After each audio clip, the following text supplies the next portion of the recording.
last we left off, you all had arrived at Glymrock Mines, and upon arrival, trying to obtain the Heart of Ernu, a gem that you have been tasked with just receiving and bringing back for a powerful wizard, you've been told that the mine is shut down. When trying to investigate as to why, you find there's been some mischief going on in the mine, and they shut things down for a little bit to check and see if they can take care of things themselves. After offering up your services rather rapidly to the mine manager, I forget what the actual title was, but mine manager will work. You were basically told, hey, maybe let's wait a day, and if they don't come back, then I'll send you down. And in your wait, you made trouble at the bar, potentially ruined the entire economy here through one night of throwing around gold, as it goes, and met with a man named Chisel, who offered you a deal, asking you, if you do get access to this mine, to maybe blow things up a little bit, just a tad. Accepting that job just to see how you feel later on, as well as inevitably getting the job to go into the mines, you all hop on the carts and headed down, most of you getting sick in the process. And as you reached a impasse in the depths of the mine, stones blocking the way forward, you stopped your carts using the emergency button that you were so carefully told to not press unless it really was an emergency. And the carts locked up, covered, and you were basically told you'll need to wait until the mine manager comes and unlocks things for you. Well, luckily, Dane has all of the tools in the world and got himself out rather quickly, only to find that 2 bullets were coming towards you and looking to open up these mine carts like they were can openers and eat the delicious sardines inside. Did I miss anything? I think that about covers it, right? No, I think we're in quite a pickle. Yeah. All the major points, you know. All right, You so... actually forgot about that you gave me the Sword of Zariel last session? Oh, yes. I always forget when I give overpowered magic items to players, but luckily they always remind me. It's crazy. Yep. But luckily I always remember to add Tiamat in. So... All right. So with Cortel and Tolmak locked in your respective cart here, and Dane and Crowley, you two freed. Oh, you had something else to add? I had one question, actually, because I didn't realize that I'd forgotten last time. My main weapon is a halberd, which I assume doesn't fit easily into that little mining cart plus roof that's now over it. What happened to it? Is it sticking out and jammed the cover open a little bit, or... Man, I just want to say I just ignore the laws of physics and we just move on. It was lying on the floor. It was lying on... That's a big mining cart. I made collapsible stock for you while we were riding. Easy. I mean, it's either this or I break the halberd, which doesn't sound fun. Fine. Because realistically, those things, the idea is that it's supposed to be a very strong closing mechanism, okay. And I don't want to take your weapon away from you this entire game. So let's just pretend it fits. Screw together. Yeah, exactly.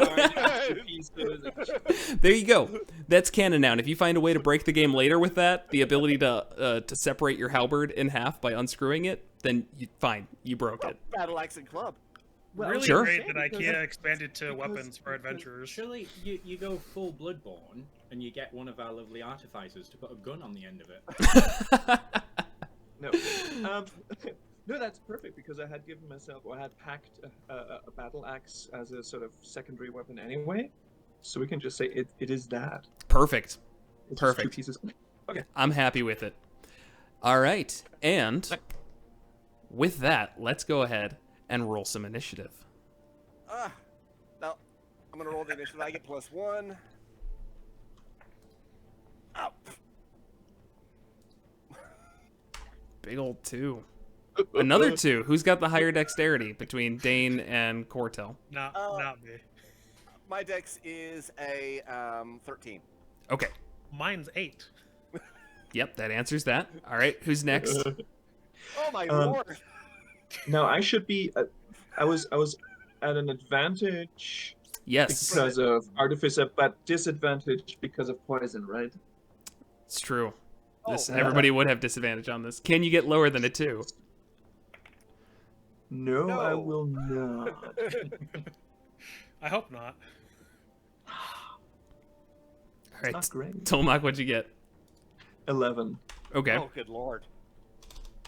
So And Crowley got a 5. I think we're going last, lads. It's okay. so We're just saving precious movement. it rolled onto the 19, and then it rolled back. Bastard. Oh. Well, the bullets So rolled a 20 and a 16, so I mean, Well, at least we get that out of the way. At least we... there you go. don't have to wait around for them. All right. Great. So as the bullet in front just smashes through the rocks that are blocking the path, it sees Dane out of the cart, as I believe you'd actually gotten out and you were beginning to Yeah. walk towards them, and views you as the most important target here, and it is going to sprint towards you, and it's going to move a whole 40 feet, so boom, we'll say right about there. So it's going to be pretty short term, but it is going to hold until you get close and then try and hurt you. Well, Yeah, and you do see as it just jumps over the cart here, not really knowing exactly what's going on in there, and it just leaps over. The two of you in the cart have no real idea what's going on, but you feel the ground shake beneath you. It's a bit noisy out there. That can't be good. On a scale from 1 to 10, this is bad. And this one's going to dash on over to here. So, honestly, one of those turns where maybe it would have been better to go last, but we start with Tolmach with your 11 initiative. So it's pitch black in there. Yeah. Can I feel? Are there hinges on the inside? Can I feel hinges? Which Yeah. way did the roof it, like, come? Did it come clam? left Did it- to right or front to back? Or It came back to front. back Okay. to front. So there must be there are hinges on the two sides. Yes. Should we try and jimmy this open first? I don't think if either that or we have to wait. So I'll try and wedge my battle axe part in between the roof and the cart itself. See whether I can crank this thing open or not. Okay. if Go. possible, I would like to aid this this endeavor. Okay, so that will end up being your action to do. Okay. I'm perfectly fine with that. All right, so you roll straight roll because disadvantages, or disadvantage and advantage. So strength check, athletics if you got it. Let's see. I do have. It's the same thing. It's a 6. Okay, so you try to wedge the battle axe in there, and you're even struggling from that. And you have Cortel there just trying to point you in the direction, like, no, maybe put it there, and just nothing. No give, no budge, nothing. Crowley, what would you like to do as you see the bullet jump down in front of the two of you? Oh, I have been debating this for some time, and I still don't know, but I'm going for it. Very briefly, I will lean in Dane's direction and say, try and tell him how to open the door, and then I will take off at a sprint in this direction. Very slowly. Unfamiliar. Oh, I don't see you moving on here. Is anyone I else? was measuring. Oh, you're measuring. That makes sense. Yeah, to about here. So that is an edge.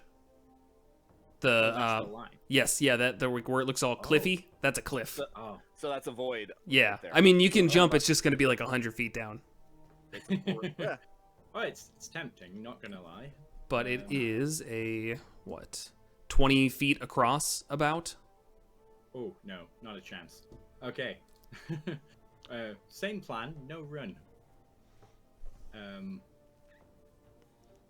He takes a deep, steadying breath, which is kind of worrying for someone who doesn't breathe most of the time. The air is cold, chill. Seems to drop 5 or 10 degrees very quickly. And all of Crowley's features seemed translucent as he activates a form of dread. It's unsettling, to say the least. And then, while there's many solid tactical ways of dealing with this kind of environment, Crowley is unaccustomed to not being the scariest thing in any given room.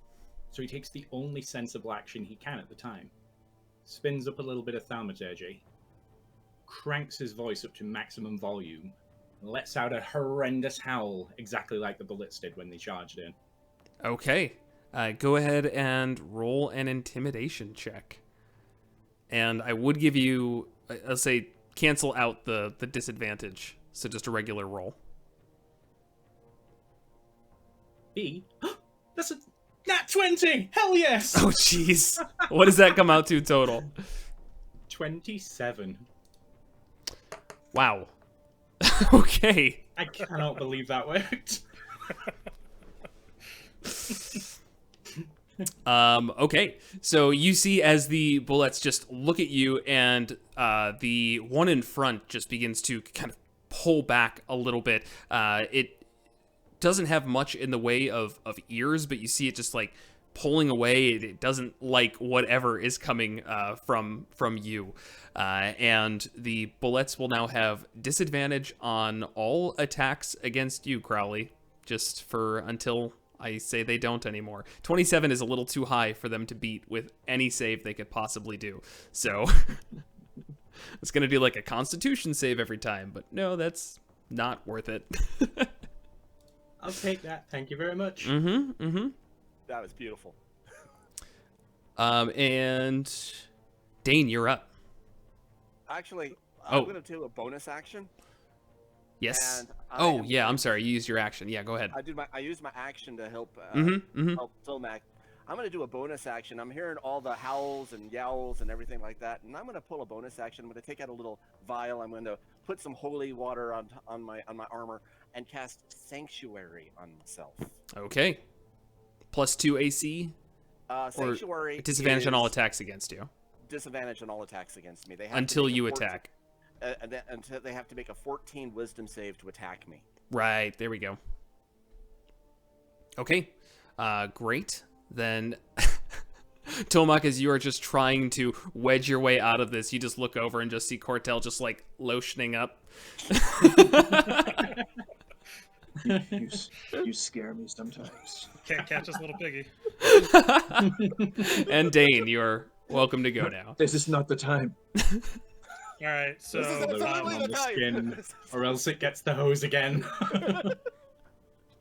I'll like quickly like unlatch one of the bags on my side and pull out my smith's tools and bring the hammer into my chest, and it'll like push in to a little compartment that was inside of the armor, and he'll shout out, "Rodalin, guide our hands!" And I'm gonna activate my power armor, and the scarf that Dane is wearing will like kind of float in the air around him, and then the pieces of his armor, like the shoulders pads, will pop out a little bit, as will the knee pads of his armor, and the piece of the scarf will shoot down into the various gaps in his armor, and they'll become infused with flames coming out of them that'll be rotating the same colors as the scarf. Cool. Hell yes. And then as a bonus action, I'm gonna cast Shield of Faith on myself, and then I'll shout out, "Boys, there's a little lever underneath the switch. Get it out there as soon as you can." And I'll go ahead and walk up to this bullet. Okay, so it'll start by taking a bite at you. What is your AC now? 23. Okay, so it tries to bite you, and you just put up an arm and just let it chomp down on the metal. It cannot find any purchase through and was not anticipating such a strong alloy. And it does nothing, so up to you. Yeah, that's my turn. Action to activate my power. Oh, it is an weapon action? Shield. Okay. Yes. All right. Well, lucky for the bullets, they go right back to the top, so it actually gets a whole turn now. All right, so is it gonna jump? C50. Yes. Okay. So if it jumps up, you would officially get an opportunity attack because it's going to leave your space. Yeah. I would think so. Yeah, that makes sense. So it is going to do that. It jumps up 15 feet in the air, just trying to land on top of you. So go ahead and take an opportunity attack. Okay, that is going to be 25 to hit. Yep. So it'll be... Wow, nice. 12 thunder damage. Nice. Marvelous. All right, so as it pulls back and jumps up into the air, you see an opportunity as it's preparing itself for its leap. And how do you attack it? With my open hand that has like that was holding the smith's tools, I'll just like punch straight up into his gut as it's flying up, almost like kind of helping propel it up. Yeah, it gives it a little bit more jump, which you might regret soon, but at the very least, you deal a solid blow into its soft spot. And it'll go ahead and land in your space. Actually, it's going to land between the two of you, Crowley and Dane here. And both of you go ahead and make strength or dexterity saving throws, your choice. Has Crowley left the minecart yet? Is he still in the minecart? Yes, you did, right? You moved forward? Yeah. Okay. Since the minecarts are not... Mm-hmm. Yeah, I should have put them on, but more layers. What's the DC? DC is 16. 16, okay. Just. Okay, I fail. Okay. So on a fail, you are knocked prone, and you will take 18 bludgeoning damage and 19 slashing damage. Hopefully everyone's still alive. I don't remember what level 7 health is like these days. And if you succeed, you take half of that. So 9 and 9 for 18 total. Are you good, Dane? Looking a little rough, but he's still up. Or, I mean, on the floor, but... And Crowley, did you succeed? Just. Okay, so I'm going to go ahead and mark Dane here with the... I don't know, we'll say yellow. There we go, that seems fitting. Great. All right, so it just lands in between the two of you and kind of pushes you back, almost swiping down into you. Despite the strength of your armor, it still can't handle the bludgeoning force of a 400-pound creature falling on you. And the second one is going to try and open up this minecart here. Oh, that'd be helpful. In a way, wouldn't it? Yeah. That can opener. All right, so I'm gonna give it one turn of trying this. Next turn, it's gonna be probably a lot worse.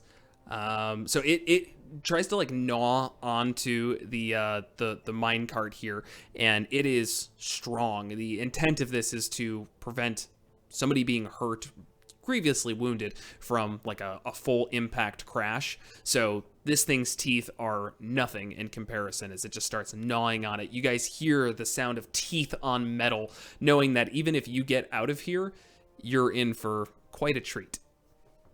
As Tomak, you are up.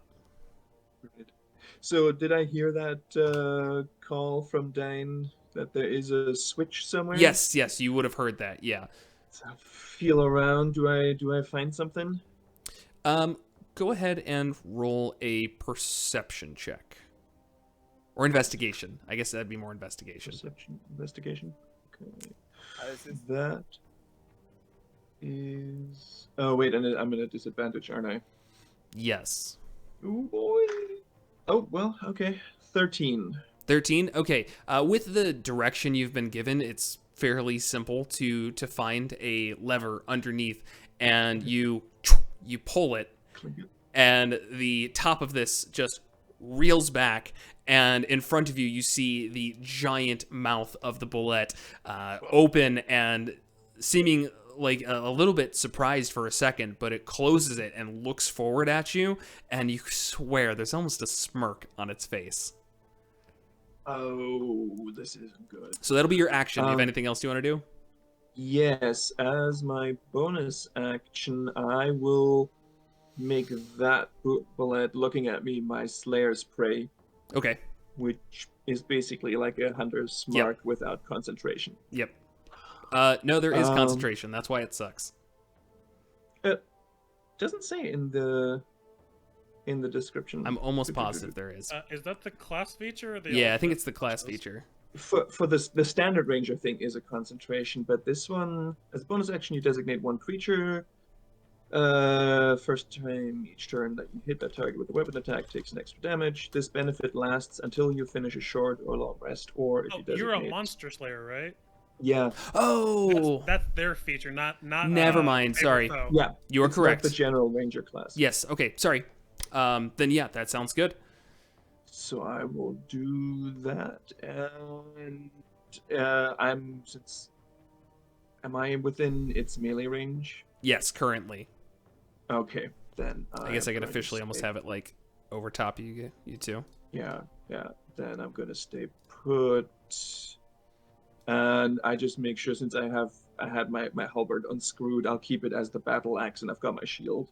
Okay, sounds good. Okay. And That's me. as you prepare for battle, we move to Crowley. You've just been kind of knocked backwards from this bullet, but you're standing up still, luckily, taking only a bit of the brunt of this force in front of you. What would you like to do? I very sort of floatily and airily maneuver myself around the creature Okay. with this angle here. And leer at it in a menacing fashion, which normally wouldn't do very much, but as a telekinetic, I can give him a punch.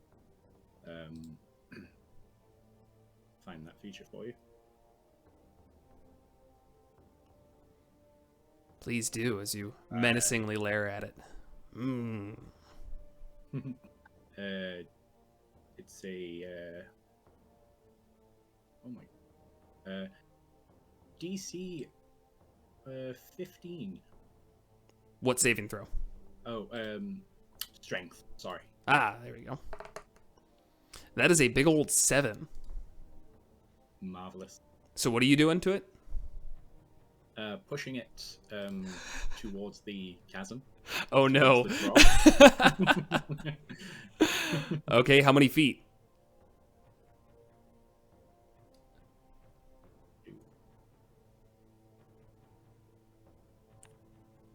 Oh, only 5. Okay. Okay, that's slightly less impressive than Crowley was initially hoping for. He follows it up with the standard warlock maneuver. You all knew I was going to say it sooner or later. Eldritch Blast. Yes. If you have the one that pushes, this would be the time. Indeed, I do. Oh boy. The ephemeral, ghostly energy that's rendering him all translucent and immaterial seems to briefly gather around one fist and then out forwards into Alright. the creature's face. All right, roll it up. And we're on Disad. I know you can see my rolls there. Would you kindly tell them what I accomplished? I can't see it. Oh, You should Well, be able it's a to- nat 20 on the first roll. Oh my gosh. Too bad you got disadvantage. Because you're poisoned, aren't you? Or were you not poisoned? Yeah. heartbreaking. Yes, still you are poisoned. correct. Yeah. Oh, let's go again. Confirm it. Please. Kind. With 3.5. Well, still 21. 21. 21 to hit. 21 to hit. Hits. All right. All Okay, so that would be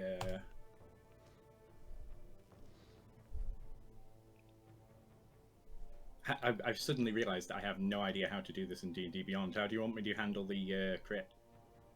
It's not a crit. You rolled a disadvantage. Oh, right. Of course I did. Sorry. My brain went there for a second. And an extra D10 of necrotic damage, thanks to the form of... Oh, wow. That's right. That's 2d10 damage plus charisma, probably. Yes. For a total of 14. Boom. All right. And then you push it back. Mm-hmm. I believe that's 10 feet, right? Indeed it is. Yes, it is. All right. And you push it and you watch as the bullet just tries to like grip into the ground, but has no ability to, just despite the claws that almost seem made to dig into dirt. Can't get into it. And you just watch as it goes over the chasm after the ghostly blast hits it in the face. And it just goes right over the edge. And all you hear is just a and a quick. So that'll be, what is that, 5d6 for falling 50 feet? Yes. Sounds right.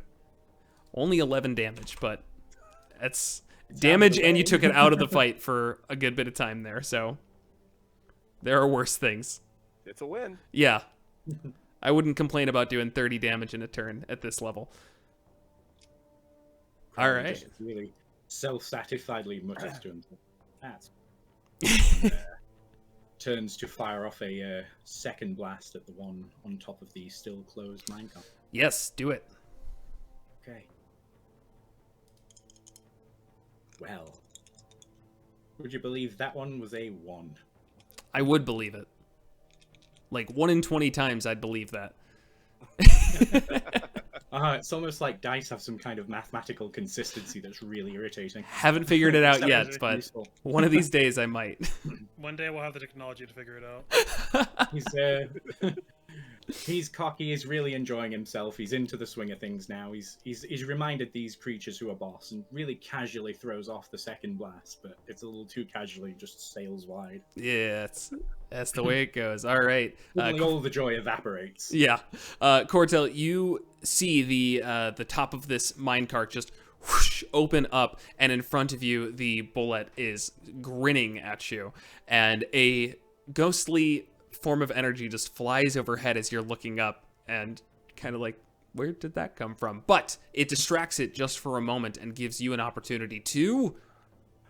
Quick question though: is consuming a potion a bonus action or an action in your game, Jared? It depends on which potion you're consuming. If you're consuming your artificer ones, then it's a bonus action. Anything else, an action. Then I'm going to consume my experimental elixir that gives me 10 feet of flight Okay. for, I think 10 minutes. And then I'm going to just kind of fly up 10 feet. I'm still in the combat box. Yeah, it would be. Yep. And then I'm going to chug a small vial filled with green liquid and spew or is that spell?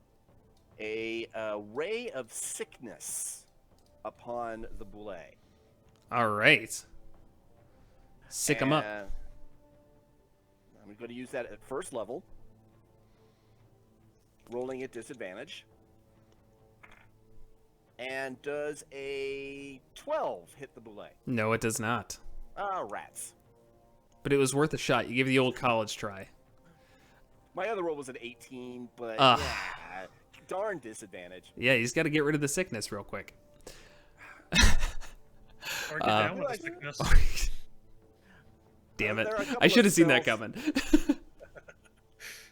And for anyone wondering why the Artificer's Potions I'm saying are a bonus action, it's because that subclass still sucks. So just anything that it can get to just be more worthwhile, rather it gets some use than anything else. So you see as Cortel raises up into the air after drinking a quick potion and tries to drop a ray of sickness and get the bullet down with it. But I guess it just misses, right? Just bounces off the top of its smooth carapace. Yeah. And Dane, you're up. Alrighty. Well, first thing is first, I'm going to stand up so I'm not prone anymore. Good idea. Half your movement, but no big deal otherwise. Yeah, and then I'm going to use my action, and I would like the bullet to make me a Wisdom saving throw DC 13, please. They're so good at these. He got a 13. Damn. Okay, so my command does not work. Okay, you want to try anything else? I will just get a little bit closer. I only have a couple feet of movement left, so that's no big deal. Get about, I guess, like right behind the minecart, and then spend a bonus action to activate my defensive field and gain some temporary hit points.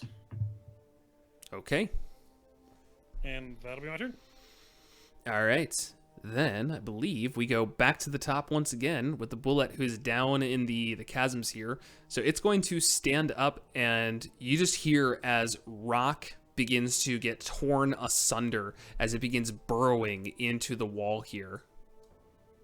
And the ground beneath you shakes, but it is going to remain there for a little bit. So we'll just put you off to the side for a surprise later. Second bullet is just looking right at you, Cortel, and you're up in the air, and it just tries to take a small leap up at you and try to bite, and gets a big 9. As, yeah, you just put it right back in its place, and we go once Punch again. it into the nose! Punch it into the nose! It is a stone shark, basically, so... Tolmak, you're up. Right, so you're an ugly one, aren't you? I'm going to move. How far would I have to move around? Actually, I probably have enough room to move all the way around to the far side of the bullet while staying within its range. Yeah, right? yeah. Actually, at this point, say it's like kind of moved back a little bit as the mine carts opened. You are not within its melee range at this point. Yeah, I mean, I'm going to move into it. That's fine. Yeah, if you want to. So I should probably be able to go on the far side here. Oh, definitely. Yeah, I'll do that. As my bonus action, I will cast Ensnaring Strike at 2nd level. And then I'm going to give this little guy a good whack. Unfortunately, with... Oh, wait. What does Ensnaring Strike do again? Oh, if I hit it, writhing mass of thorny vines appears at the point of impact. They must succeed on a strength saving throw or be restrained and get extra damage. Okay, so roll into attack. Am I flanking with this? Oh, I'm so sorry. I don't do flanking. You don't do flanking? I don't do flanking. All right, so it's at a disadvantage, I guess. Huh? Yeah, I know. Now it just feels mean because of the disadvantage, but I should have mentioned that earlier. Okay. Well, it's okay. I'm happy where I am anyway. If it helps, I believe in you. You've got it. Thank you. All right. So first attack. Let's see. That rolled off the table. Let's see. Okay, so 16. That hits. Yes. It's a D8. So the bullet, it's large, right? Yes. So it gets advantage on its strength saving throw against... What's the DC? It only got a 13. Oh, the DC's 14! Hey, it's a fail. So it is... It's restrained. Okay. And it gets... that's not that great. It gets 5 points of damage from that plus the spell.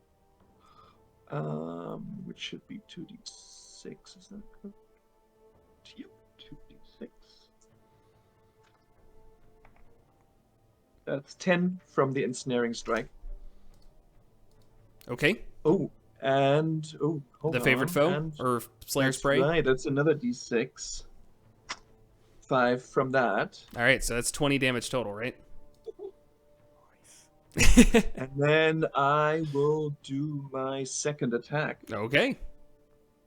And Jared, since he's restrained, this is a straight roll, right? Yeah, it would be. Oh, so that was a 25. That definitely hits. Yep. So that is 6 points of slashing damage from that. And then there's no What was that? Slayer's Prey on that. It's There's the no Slayer's yeah Prey on first that. first. Yeah. But the ensnaring strike still does damage, right? I don't remember. I haven't seen that spell in like Let's 6 see. years. I think it's only the first hit that you make with it. The next time you hit a creature.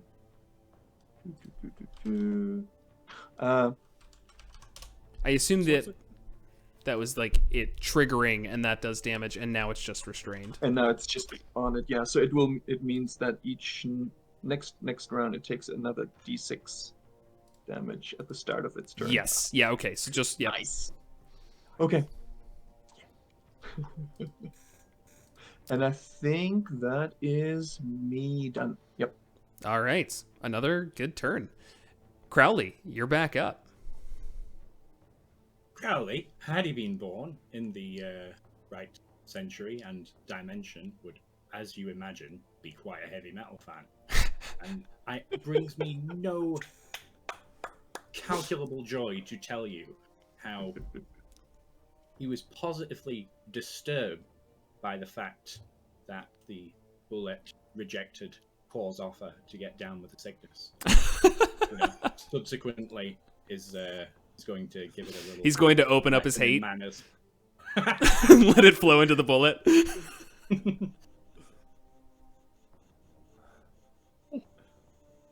Oh, that disadvantage.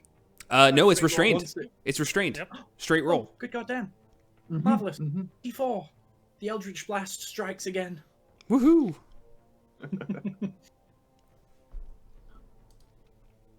And how much damage? I mentioned this only so that you know I hadn't forgotten. The form of dread would inflict a chance to frighten these creatures, but as the first one was punted off the side and the second one has no capacity to run away, I didn't feel like it was, Fair enough.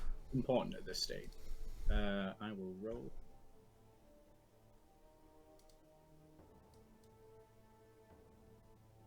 $11 for the standard damage, and then 7 on top of that. 20 necrotic. Jeez. You're so mean to this poor thing. And that was both your attacks, or is that one? Yep, that was one. All right, take the second one.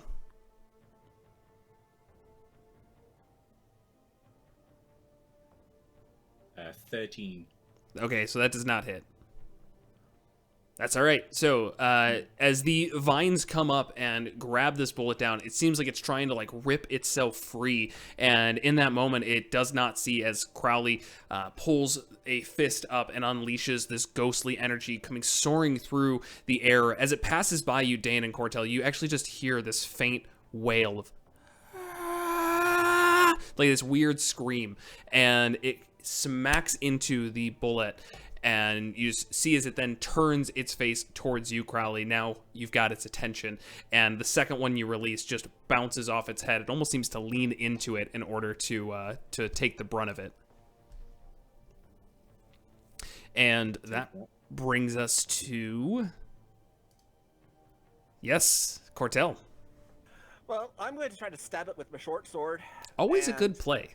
You know, when in doubt, stab things. It's always, you know, especially since I'm like, I want to fly, use my 10 feet, fly over the top of it to where I'm away from its maw, but I'm more over its back and try to come down on top of it that way. Okay. And, no. Okay. I roll a 6. No. But since I see my friend Dane down there, and I heard him say he was, I'm all right, which, you know, usually means I got my ass kicked.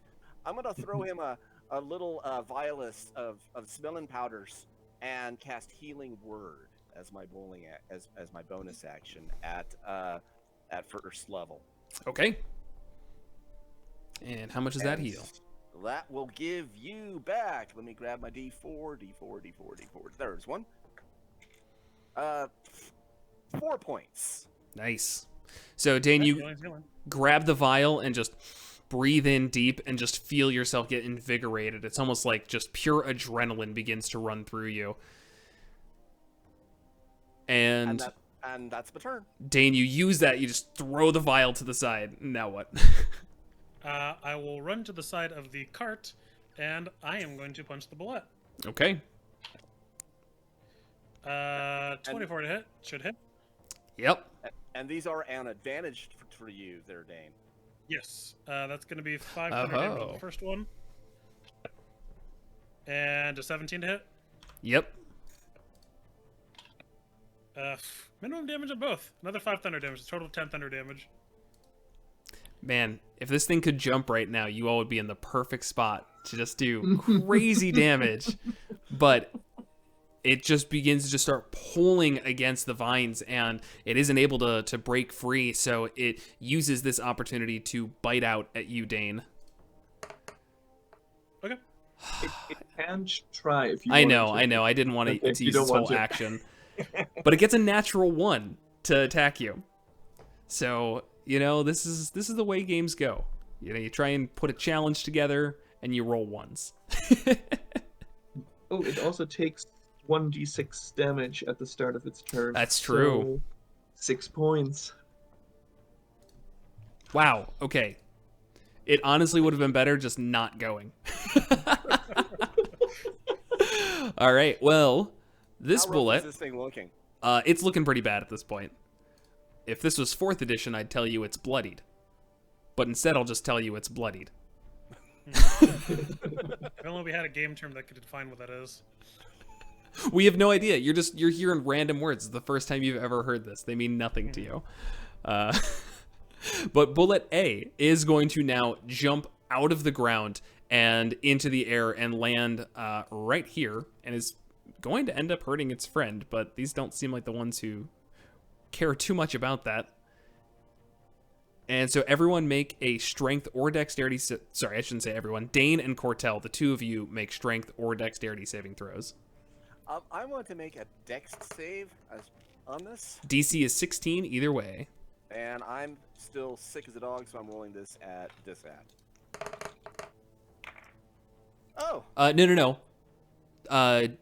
Oh, poison. Sorry. For some reason I was thinking exhaustion. Go ahead. Right. Roll at disadvantage. 15 at disadvantage. Okay, so that is a fail. The bullet underneath also failed, so that'll be fun. I think he just put it out of its misery. Fails. Yeah, so if you failed, you take 19 bludgeoning damage and 18 slashing damage. Ow! Yes. But that includes the bullet on the ground that is ensnared, and you just watch as this thing... Oh, and Cortel, you actually take an extra D6 because you were 10 feet up in the air. So you take an extra 5.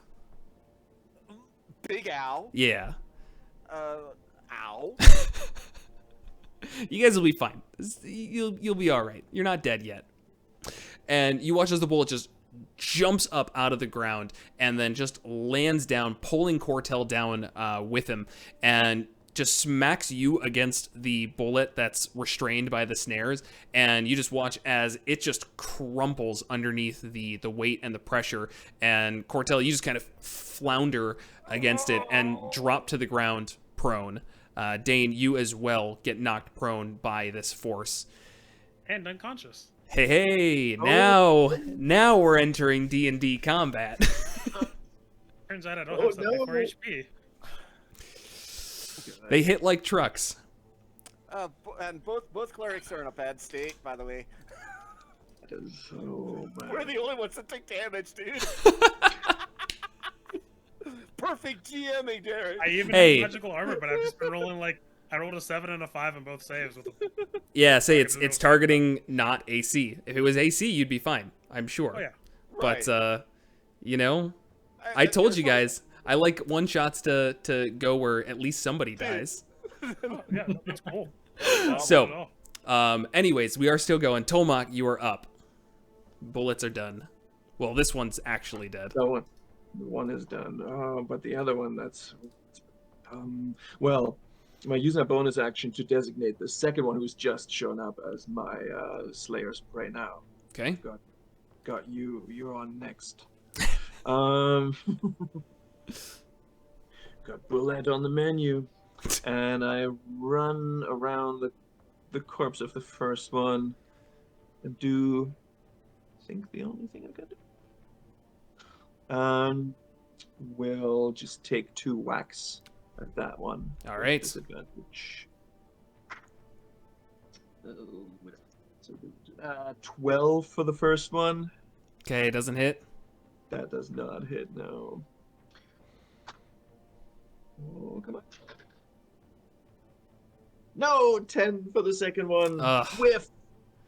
All right. Yeah, you take 2 attacks, but as it's kind of like getting itself back into position, its back is to you, and you smack twice against the heavy carapace, and they just both bounce right off. None of them are able to find purchase.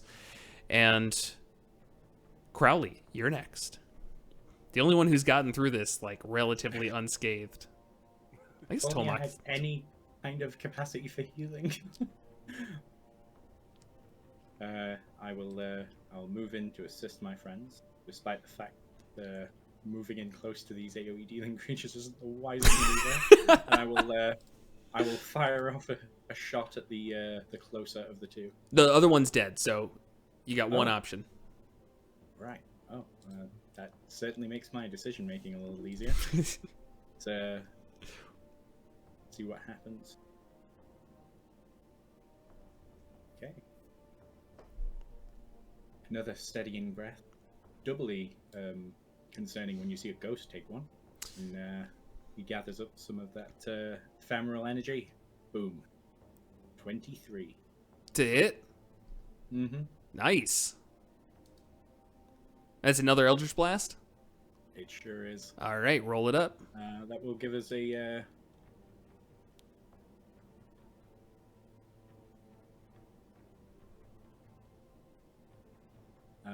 9 for the blast, plus 5 for the extra necrotic for a total of 14. Boom. All right. This does not provoke an opportunity attack as it moves out of my combat bar. Are you pushing And it, Crowley? Yes, absolutely. And I want to get it away correct, from them. since it is not choosing to move, it's being pushed. Then it is going to be just getting pushed. No opportunity attacks. I'm fine with that. I was just making sure. Mm-hmm. So it's basically hanging on the edge right now. Do you want to take your second attack? I do, but the first of the 2 dice rolls came out as a 13. Ooh. That's not enough. It is not enough, no. You, All right. You can see the rage building, and he throws out the second blast with incredible aggression. But again, temper getting the better. Doesn't quite find its mark. Yeah, and just at the last second, the bullet grabs onto the ledge and holds itself steady as it's seeing the bolt come towards it and just like ready to go, but luckily it's a little bit off. And Cortel, what would you like to do? Well, the first thing I'm going to do is move over to where my friend threw down the bag of smelling salts and recast Healing Word and pop him up. So we're going to pop him up for hopefully a little more. And then next thing, I'm going to look at him, and I'm going to just throw a little bell at the bullet. And I'm going to cast Toll the Dead. Oh, I already knew what you were throwing. 7. That's a fail. That's a fail. And this is 2d12 damage. Yes, because it it's is. taken- by the way, you get 6 points up. And so 2d12 damage.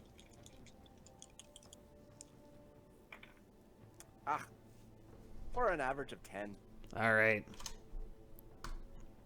All right. So, Dane, Cortel comes over and just puts the bag of smelling salts beneath your nose, your mostly unconscious body, and you just breathe in deep, coming back to sights and sounds return to you, and you feel a little haggard, but somewhat ready to go, as you see Cortel turn and a bell appears above the bullet, and you just hear this ominous dong, and it shakes it to its core. But Dane, it is your turn. What would you like to do? Alright, first thing is first. Gonna do the same thing as last time. I'm gonna get up from being prone. Good idea. And then it's still in the range I needed to be. So I'm gonna walk forward up to the bullet, and I am going to attempt to punch it. Okay.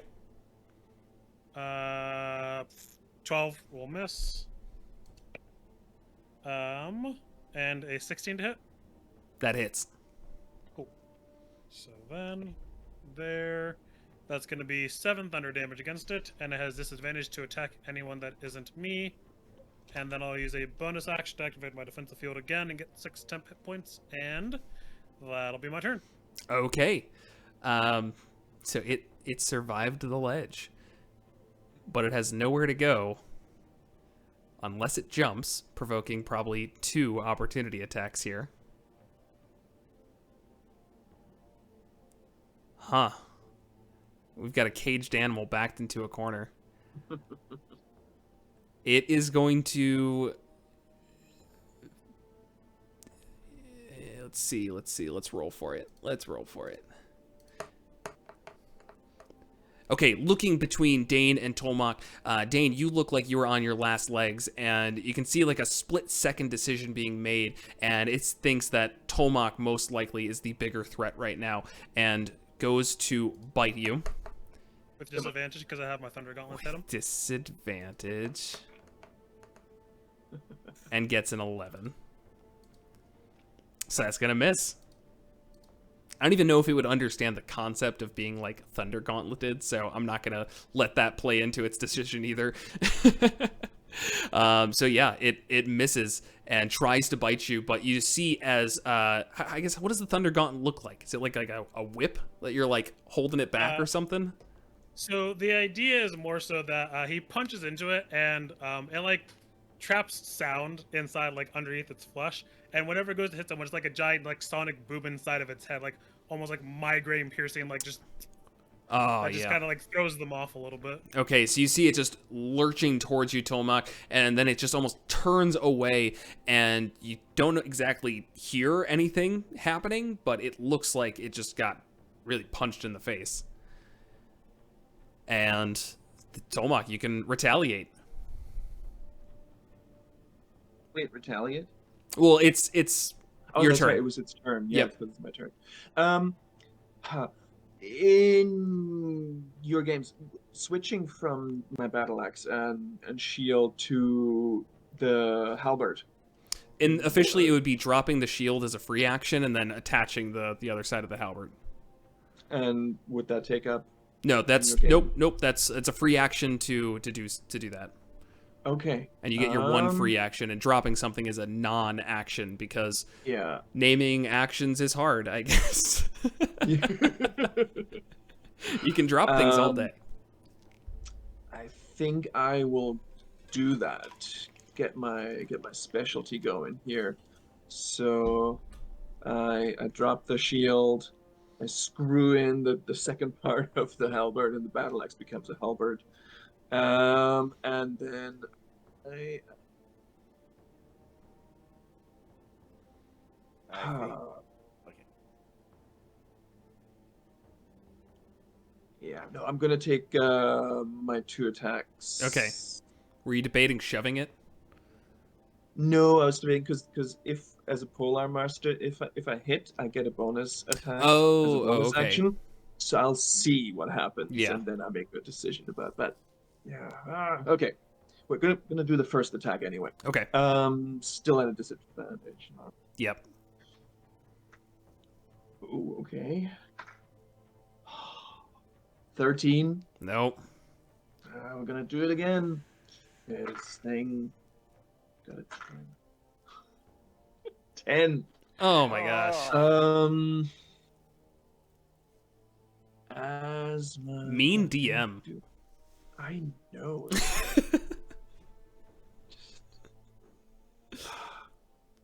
Well, as my bonus action,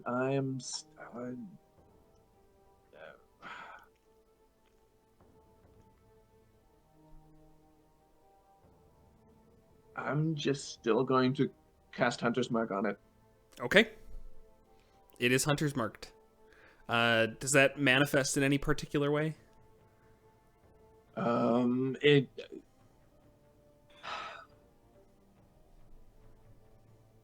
It's almost like you can see sort of a magnifying lens appear over it Okay. as my investigator focuses more closely on it. Ooh, all right. Then next we have Crowley. Much as I don't like to repeat myself. Oh, there's- you've got... You know what's coming. Yep. Let's Eldritch Blast. Oh, I was very happy about the nat 20. Remember the disadvantage. Oh my gosh. 19. 19 hits.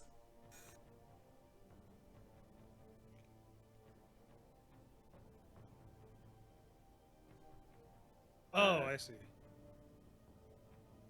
Okay, I am confused. It's rolled the It rolled the Yeah. crit. Oh. but Yeah.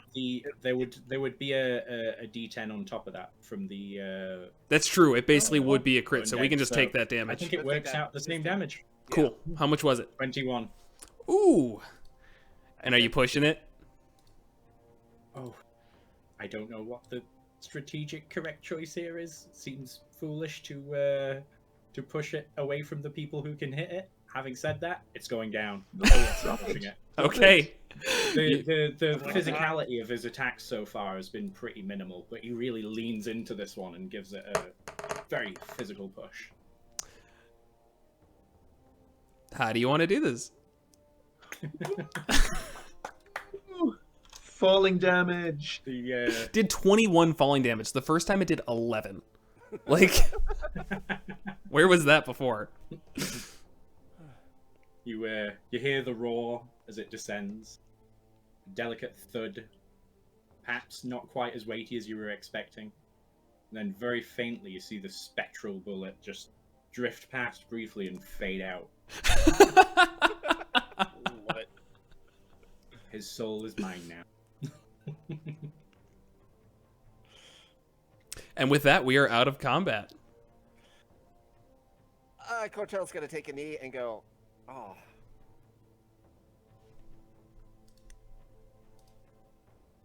Ow. Everyone We'll right. take a little bit of a rest, but we should get off of this bullet speedway. I see what you did there. I see what you did there. And I quite agree. We need a rest. Oh, yeah, you all look rough. I feel kind of rough. There's a moment as upon hearing the word you look rough and Crowley realizes that something is amiss, and there's an effect like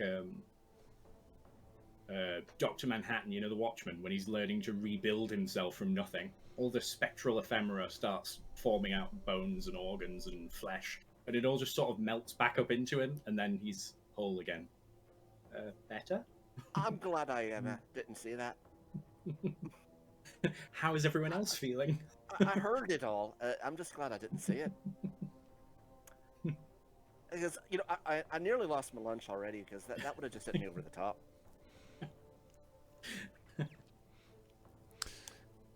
So you guys want to So take a short is rest? in order.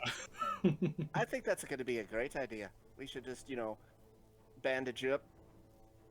Maybe not right here. Is there somewhere we can Yeah, is there like a obvious path other than just going up top the rocks? Yeah, good question. So there's still some rubble blocking the way in front of you, but the only obvious paths that you have seen or will see are if there are different floors that you want to stop off at. So you could either try resting here, or you could try moving the rocks aside and maybe getting to one of the floors. Is there a bullet-sized hole in the rock pile in front of us? it's relatively bullet size. Kind of like burrowed underneath. Push some aside, makes it look like it might be movable rocks, but they still kind of fell back into place. Can you climb over the top of it? Is it completely sealed? Oh in? yeah, you could definitely climb over it. Yes. It's bad. I'm gonna try that. Climbing Yeah, over I'm is down easier than moving them. I climb over, drop down a rope, got everyone else over. Climb over. Okay. So you guys are continuing on foot from here? I know you're resting now, but So we're gonna look for like a place to set up. It's a little more secure okay. than blood Actually- in the water. Having Question, said how that, if long- they- Sorry, go ahead. Well, I was gonna ask, how long has it been since we passed one of the branches? Not terribly long. I mean, each one in between is probably like, if you had to guess, like 3 minutes maybe, between each floor. By walking or by minecart? I guess by mine cart, it's more like a minute. Hmm. It's pretty quick. Do we think we're closer to the next one or the previous one? You're probably closer to the next one. Okay. Well, if you all feel We can walk. okay, We're well enough to walk to the next place to rest. But but we're definitely not in fighting condition. yeah, okay. Then let's go find you some spot where you can rest. Is there going to be a spot we can rest, given that our enemies can tunnel through the walls? My concern would just be that there might be others in the area, and if this is their hunting grounds. Fair. I mean, we're gonna We have to be don't- cagey, but we'll still have to find There's- that place.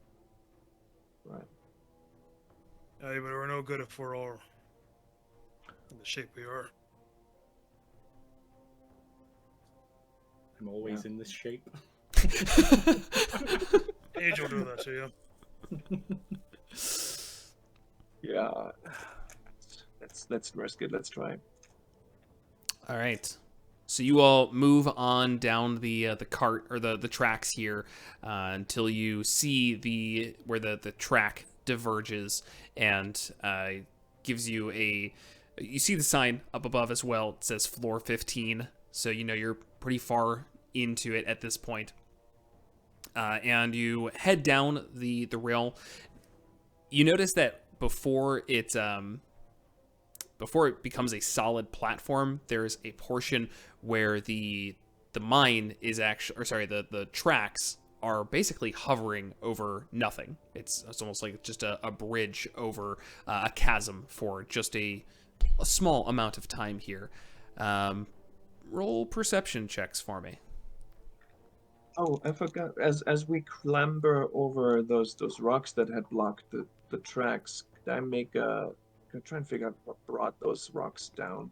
I'm assuming they can. Sure.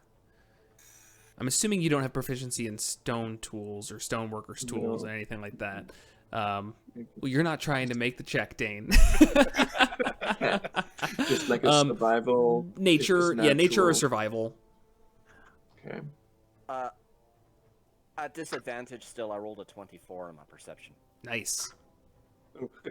Yeah, the survival check would be 6, so I don't know. What Okay. brought that down. You Probably totally kind of just natural. guess, like it's probably just natural motion of the Sure. caves or the bullets, maybe. Something brought the rocks down, but it did seem a little intentionally blocked. So it's a little weird, but you can't figure it out, so you give up. My perception is an 11. Okay, well, with a 24, Cortel there is able to I notice. rolled a 19 and an 18. Nice.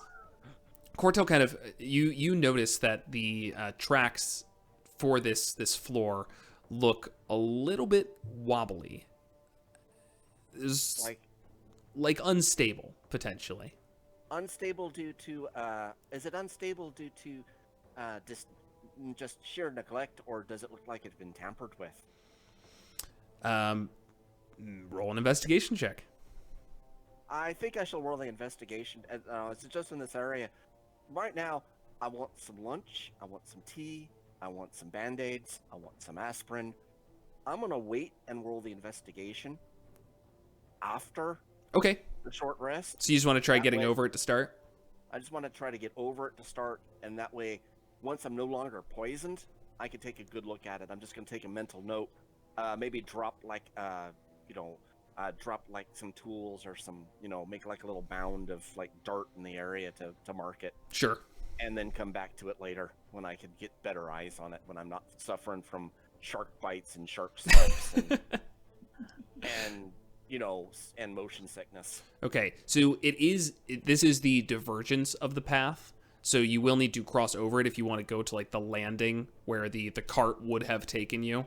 Do you still want to cross over this kind of this extra part here? Gents, Maybe I should take a jab at it with my halberd, sort of give it a good thump, see where that holds. All right, you do so. Well- You can. Oh, sorry. Hmm? I'm imagining that the tracks themselves are kind of wobbly and not the foundational dirt and substrate. correct. This is the tracks. So you've got like the tracks going down into the mine more, and these are the ones that are pulling off into this floor. And as the ones pull off onto this floor, there's almost like a part where there is no natural cave underneath, and they just built like a bridge Like over a it. Bridge. Yeah, that bridge part is what looks a little bit unsteady. Okay, Right. so okay. Thank you. That's why I want to give it a thump. I just wanted to. Yeah, I know. Visualization is hard. And Yeah. describing things is also hard. So always feel free to ask. I just wanted to get a better, clearer Mhm. picture of what I was looking at. All right, so you're gonna tap it with the halberd. Anyone have an issue with Yeah. that? No, that's been explained. Okay.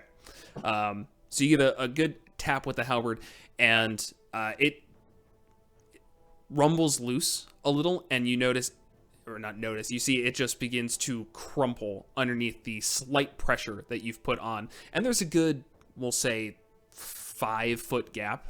Nothing huge, but if somebody was to walk across that not knowing, it might have been a problem. Oh, that But the doesn't. rest- That's pretty bad. The rest seems pretty sturdy. It's almost like this one isolated 5-foot spot was pretty bad, though. How do you feel about jumping here? It's a 5-foot spot. I mean, you should be. All of us should be able to jump a 5-foot. A 5-foot. Right. Yeah, no roll required for that. That's Under any circumstances. easy enough. I think I can However- jump 5 feet, so However, if someone drove a mine cart over this 5-foot, it would immediately crumple under its own weight and probably go down into whatever abyss is under it. Maybe even some. I don't know how. Wibbly wobbly. Crossovers this area is. I mean, it could have just dropped on another mine cart if there's some tracks underneath. Either way, we need to know if that's natural, if that's just age, or if somebody was messing with that. Just a Can lot I of investigate to see if coincidence. I get anything from it? sure, you can investigate now. Oh, it's right. You don't have disadvantage. Well, So you could do investigation, or if you have a toolkit that you think would make sense. If you don't have investigation proficiency, then I'd be open to it. Masons are like Smith's tools. Smith's tools, sure. What stat do you want to use for that? So many questions. We'll say wisdom. Well, if only I could have these rolls in combat. That's okay. Another natural 22. 20. Okay, 22. That's pretty darn good. Yeah, so you look it over and you see there is a very apparent spot where the tracks look like they've been weakened. It's obviously now been broken, so it looks quite weakened, but there's like burn marks. It almost seems like somebody cut through it with some type of heat in order to weaken the track to make for this to happen. Yeah, I'll point that out to everyone. Be like, someone's got a bit of a hothead here. Looks like. Burn Could it through that be, a little bit. Could it be our would-be saboteurs that overspend for for expendable persons to plant bombs. My first thought. It's my first thought. Now, the only question is it the same saboteur group, or are we talking about two separate entities? Let's take a rest. Then we can I figure don't think we that out. need to go all the way to the platform. I mean, we could Yeah. set up shop here. Well, this is pretty exposed, right? It's sort of the tracks along these. Yeah, the platform's like another couple, sure. like 10 feet away. Oh, So, Yeah. yeah, it's... jump. I'm thinking. So you guys all hop over this empty chasm part? Okay. Yeah, Again, it's a short jump, so no one struggles with it. And you make it to the other side, where you get to the floor here, and it looks fairly straightforward. There's some mined out areas where it looks like they spent some time digging this area out. You don't see any tools around here, though. It doesn't look like they abandoned this spot in a hurry, and you also don't see any open ores or veins. You get the feeling that this has been mined out quite some time ago. But it looks relatively safe, yeah. And you set up for an hour of rest. And anything anybody wants to do during that time besides heal up? I'm spending 5 of my hit dice. Go for it. And your poison, if you are poisoned, is removed. As you Yay! get your bearings back. Feels so much better. Yeah, I bet it does. Jared, clarify for me. So we had the main spurs that it looked like there were two sort of running down the main Yeah. tunnel, and then there's that spur that sort of goes off, and you say For each platform. floor. Is there any kind of tunnels going off from there, or is it Like really on just the sort of floor just- itself? Yeah. Yes, there are definitely tunnels and such. Okay.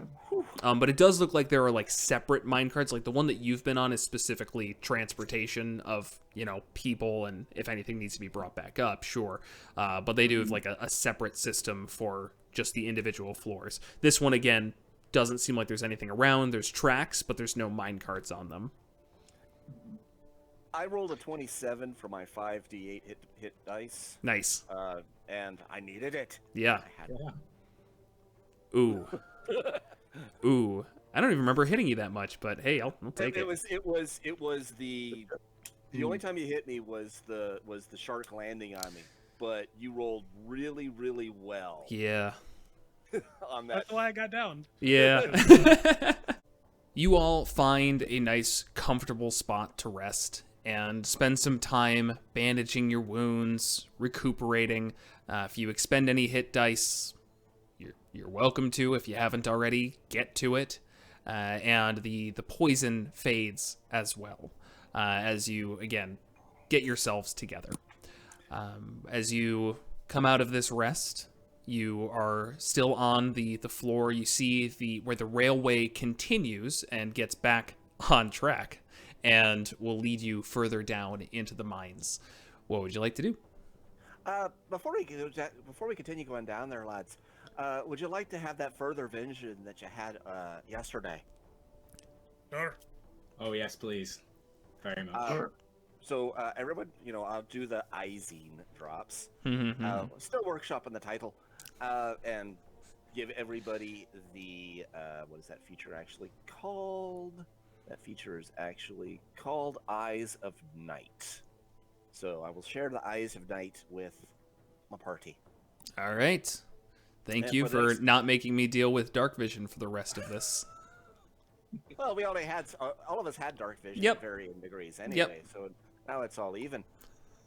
It's, 300 feet of even. I call it pretty equitable. All right.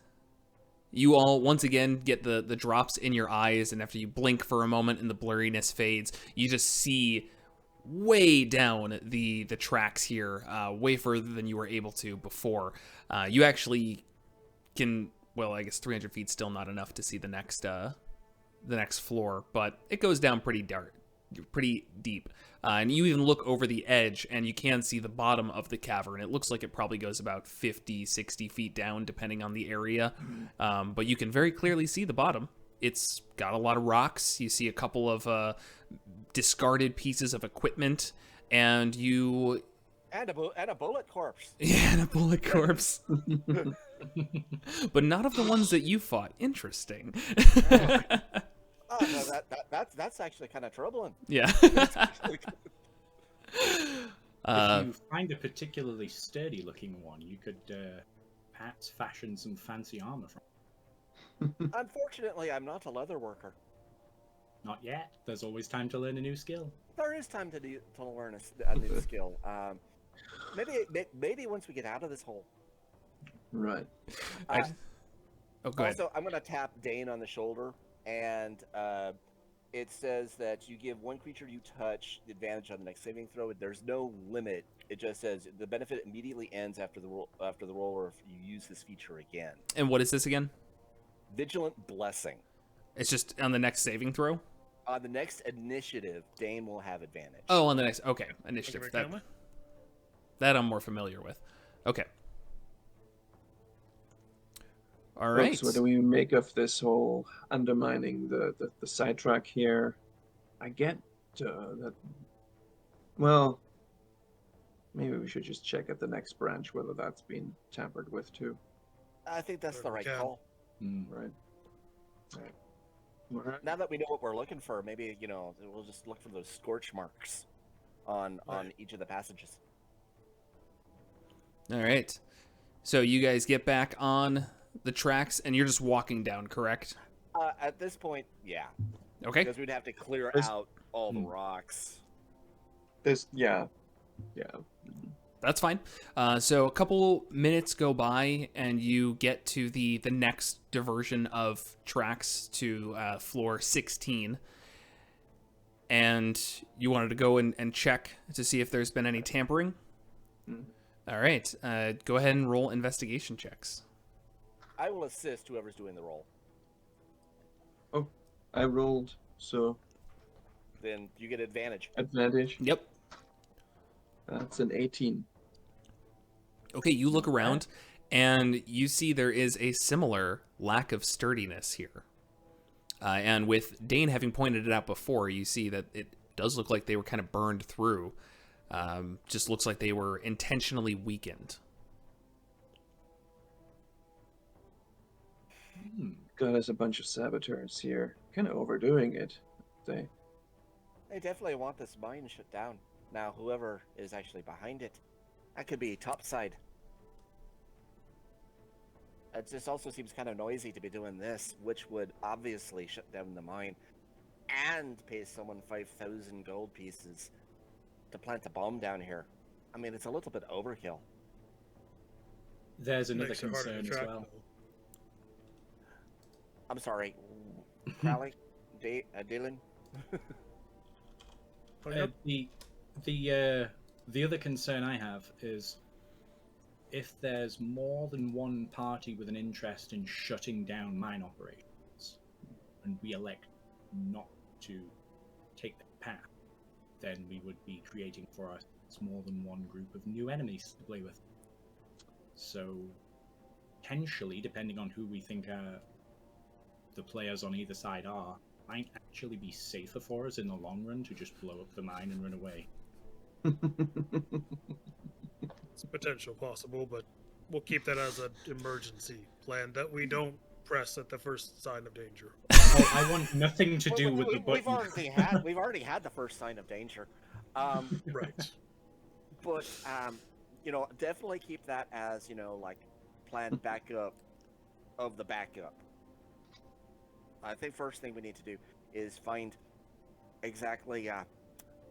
Well, we still need to find the 5 dwarfs that Dursel sent down here in the first place, because we said we would, and I said we would, and then we also need to find find out if there's any other problems or mischief going on, of the non-burrowing type.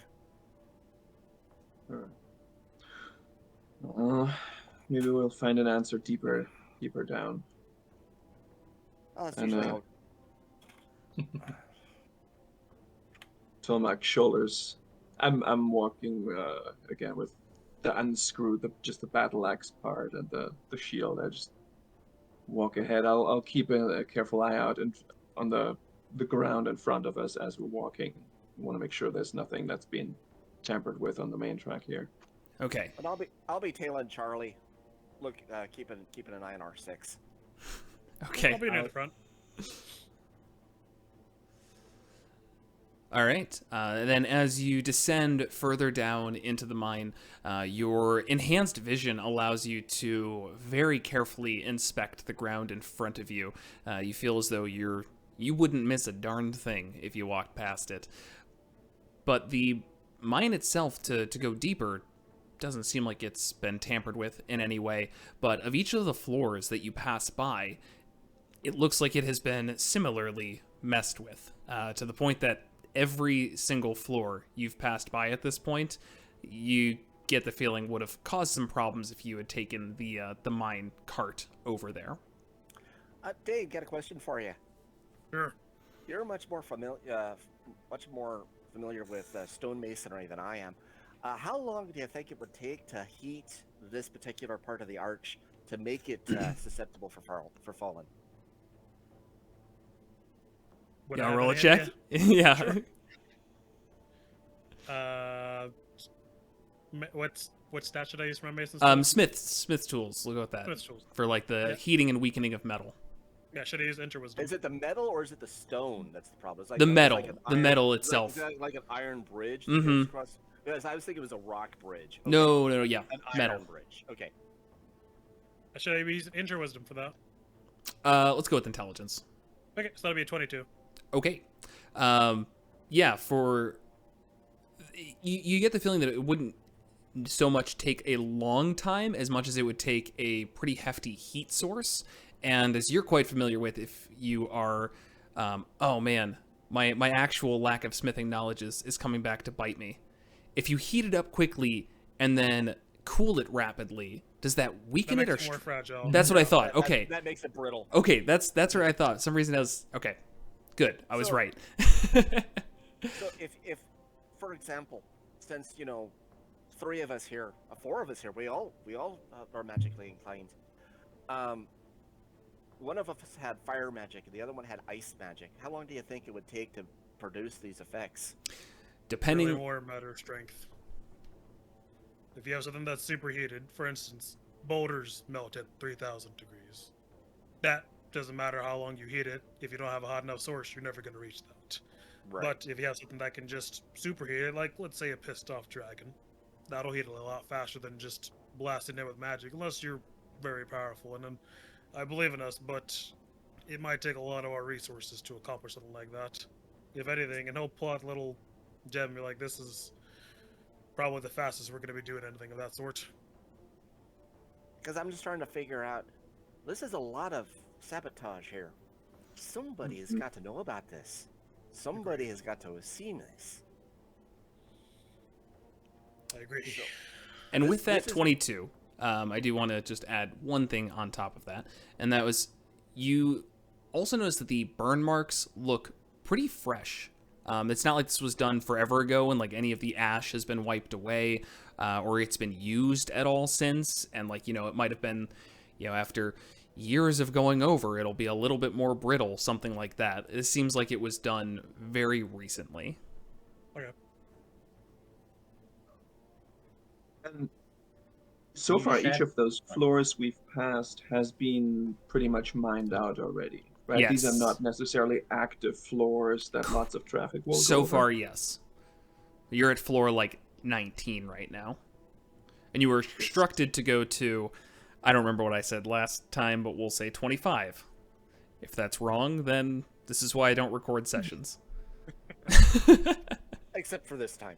Yes. Except for- Are you sharing these thoughts aloud? The burning being fresh. Yeah. I would have pointed that out as well. Well, it occurs to me that someone wanted to get rid of us they could convince us to spend the night before adventuring down, creep out under the cover of darkness, sabotage the tracks they knew we would be using to enter this place so that we would plummet to our doom. That's And, very like. And who would you think that wouldn't want to stand here in the first place? Night manager. Oh, there's a list. Such a popular crew you are. I do have one additional suggestion, though. Portel's Tawny Tincture. Ornithologists suspect, and Crowley takes on this sort of wistful look like he's remembering something he heard in a pub quiz 300 years ago, that the tawny owl is the most effective night vision of any bird. Oh, I'll have to That's write that down. That's a good workshop. I like it. Cortell's Tony Tincture, eh? That might make... I think that'll make it a nice looking label. We'll get like a nice scribe and maybe an artist. We can hire them and try to make the labels. I don't know if I can actually bottle it, but if I can, there we go. All right, that's amazing, you two. And then Tolmak starts walking again. Tomek, as you turn to look further down the row here and walk for 40 or so feet, just waiting for them to catch up, you see up ahead a bright light off to where you would expect the floor, the next floor to be. It almost looks like a small flame. Folks, I think we've got us something here. And I point that out to them. Okay. Can I try and figure out what... Can I take a closer look? Yeah. I was If you want to try and get That closer, roll a stealth check for me. Knowing I sound like a should kitchen... not do Knowing I that. sound like a complete, a tinker's cart with the sink included, I'm gonna hold back and move as quietly and slowly as I can without still sounding like kashink, kashink, kashink. Yeah, this is by no means a stealthy group, is it? I'm still Any willing pref- to be the one to investigate it if we want to. I'm still would like to go forward, but Yeah. I'm moving like a quarter speed to try to keep the Okay. kashinks down. So who is moving? You two? All right. If you've got heavy armor, I'm still going to have you roll at disadvantage. I'm wearing chainmail, so I'm just wearing noisy armor. Oh, okay. Well, I got the same in both my dice, so a 9. I got a 10. There you go. Tolmak is just sort of... There's a reason I didn't want to go ahead. As you move forward, you try to focus on keeping your armor quiet and keeping your movements in step so that you can kind of sync up with each other. And you do a good job of muffling the noise of your armor, entirely missing the fact that you are kicking stones off the side of the tracks here, and like your feet kind of drag along the track, sending vibrations throughout it, and the light up ahead snuffs out.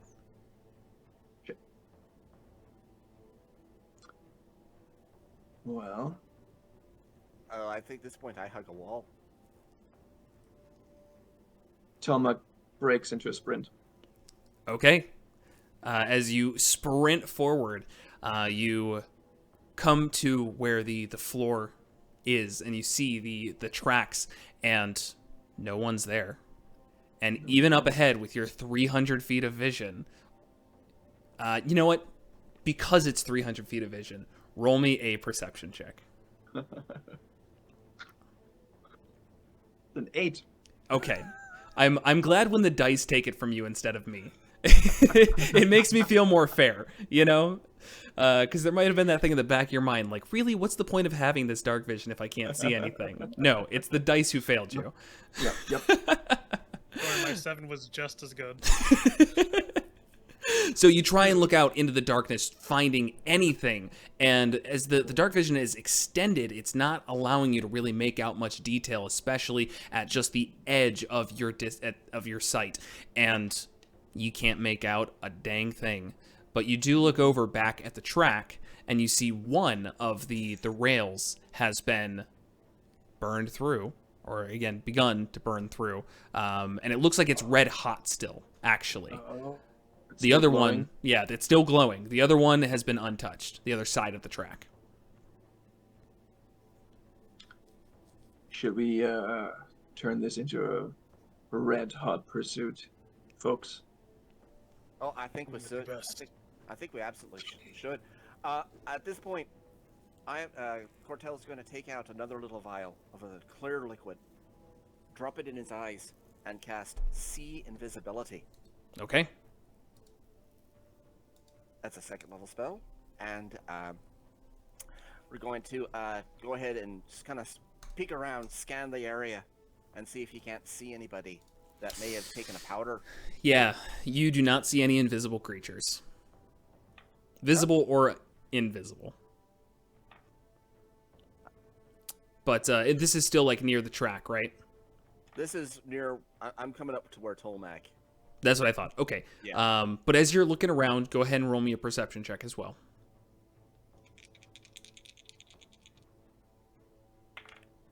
That would be a 23. Wow. All right. So you look around and you are positive. I'm used to having 300 feet of vision. Yes. Quite more accustomed than the rest of everyone here. You're positive that there are no living souls around.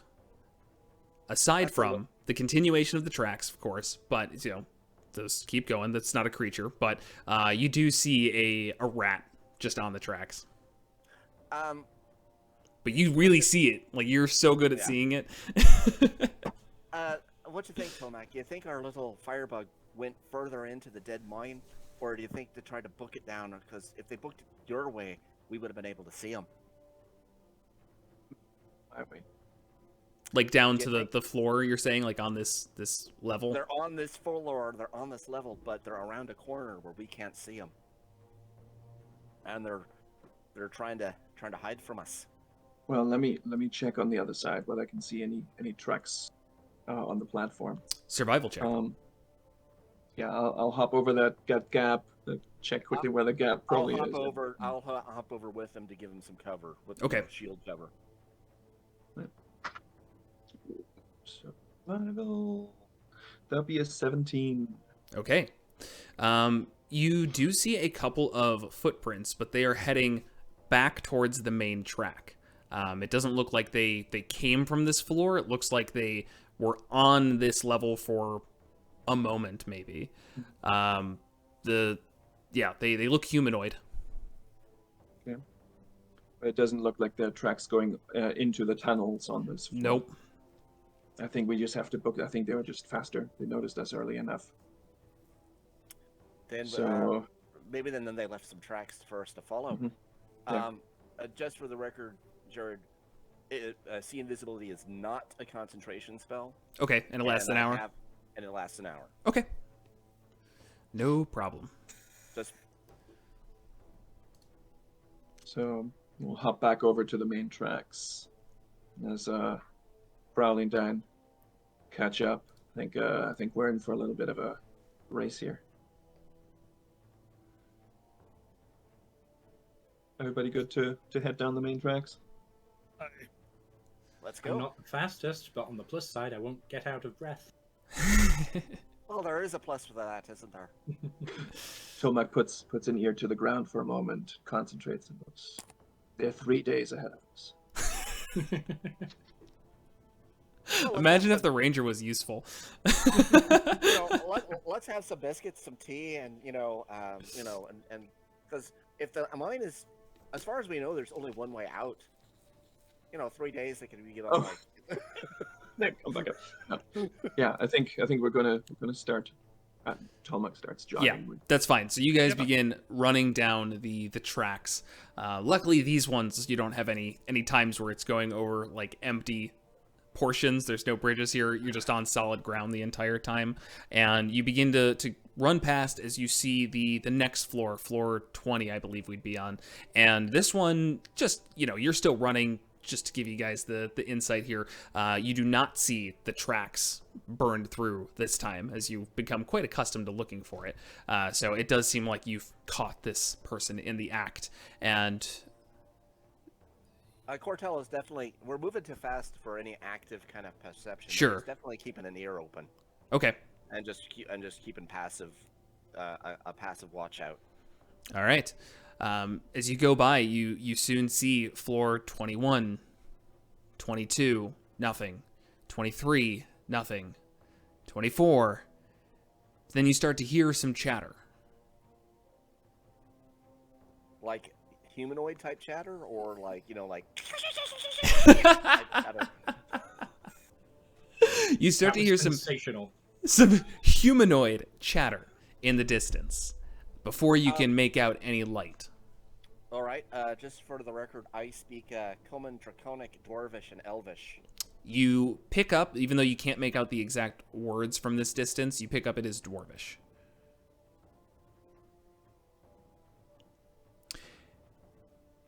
Want to get a little closer?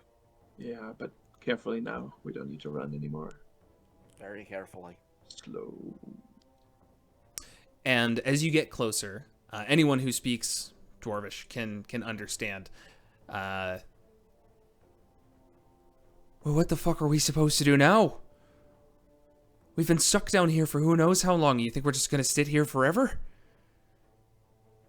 And a couple more just back and forth as it seems like there's just an argument going on. Any names? You do hear one, yes. You hear somebody go, well, Gwyn, you're supposed to be the leader. Why don't you make a choice? I believe that's the person we were looking for. I nudge Dane.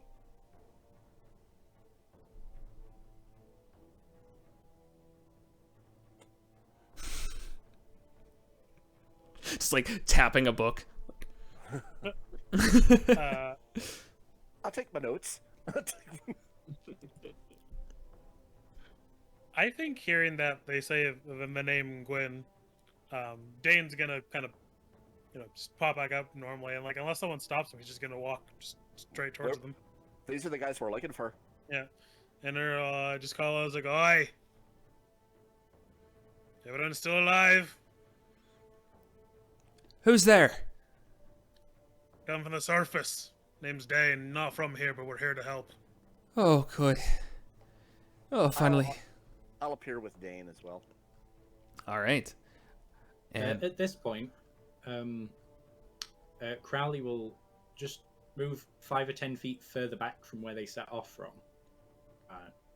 Press into to the wall, into as reasonable a hiding spot as one could assume. Hide and stay very, very still and listen. okay. With his attention focused on the opposite direction. So if we'd passed someone and they were behind us, that's where his focus would be. Okay. Roll a stealth check for me, just to have it on the books. How far are Cortel and Dane going down the tracks? From you, I mean, they'd probably only be like 20, 30 feet right now away from you. How So I think interested I'll- are you in the dice roll versus the number? Just the number is what I care about for skill checks. Oh, no. Okay, 12. Okay. You've plus 11 to stealth? I sure do. It happens sometimes. Yeah, I don't do critical fails or critical successes for... Oh, wait, no, my mistake. That's insane. It was a 7. Oh, I pushed the button. I thought the system can't be wrong. I put all my stats incorrectly, but no, I'm just blind. It's a 7. But, Okay. Yeah, still 12. gotcha. Well, if it makes you feel better, an 11 wasn't winning you any awards anyways. Passive perception of a blind duck. Oh, sorry, no, that was the stealth roll. What? You lost me now. He rolled a 12 on stealth. Okay. Yes. At the end of the day. All right. I didn't roll a perception. Do you want Gotcha. me to do that too? Nope, you're good. Okay. Nope, just stealth for now. So, Tomak, you're kind of sitting in the middle between everybody. Yeah. Okay. I'm gonna keep. And the two of you, Cortel and Dane, you approach further and see maybe 50 feet ahead or so is where the voices are coming from. With the cave system, it echoes fairly well off the walls. Voices travel. But you do see a light, a lantern light as well that cuts through the darkness, and you see poking their heads around where the track would go is a group of 5 dwarves. Are you well? Do you need any food? Do you need any drink? Do you need any healing? Yeah, we brought enough food and drink, but, well, old Brust here broke his leg. Wouldn't mind some help there. And you see one of the dwarves is on the ground, and their leg splayed out, turned the wrong direction. Oh, that's gonna be not fun. Let's see. Do I have?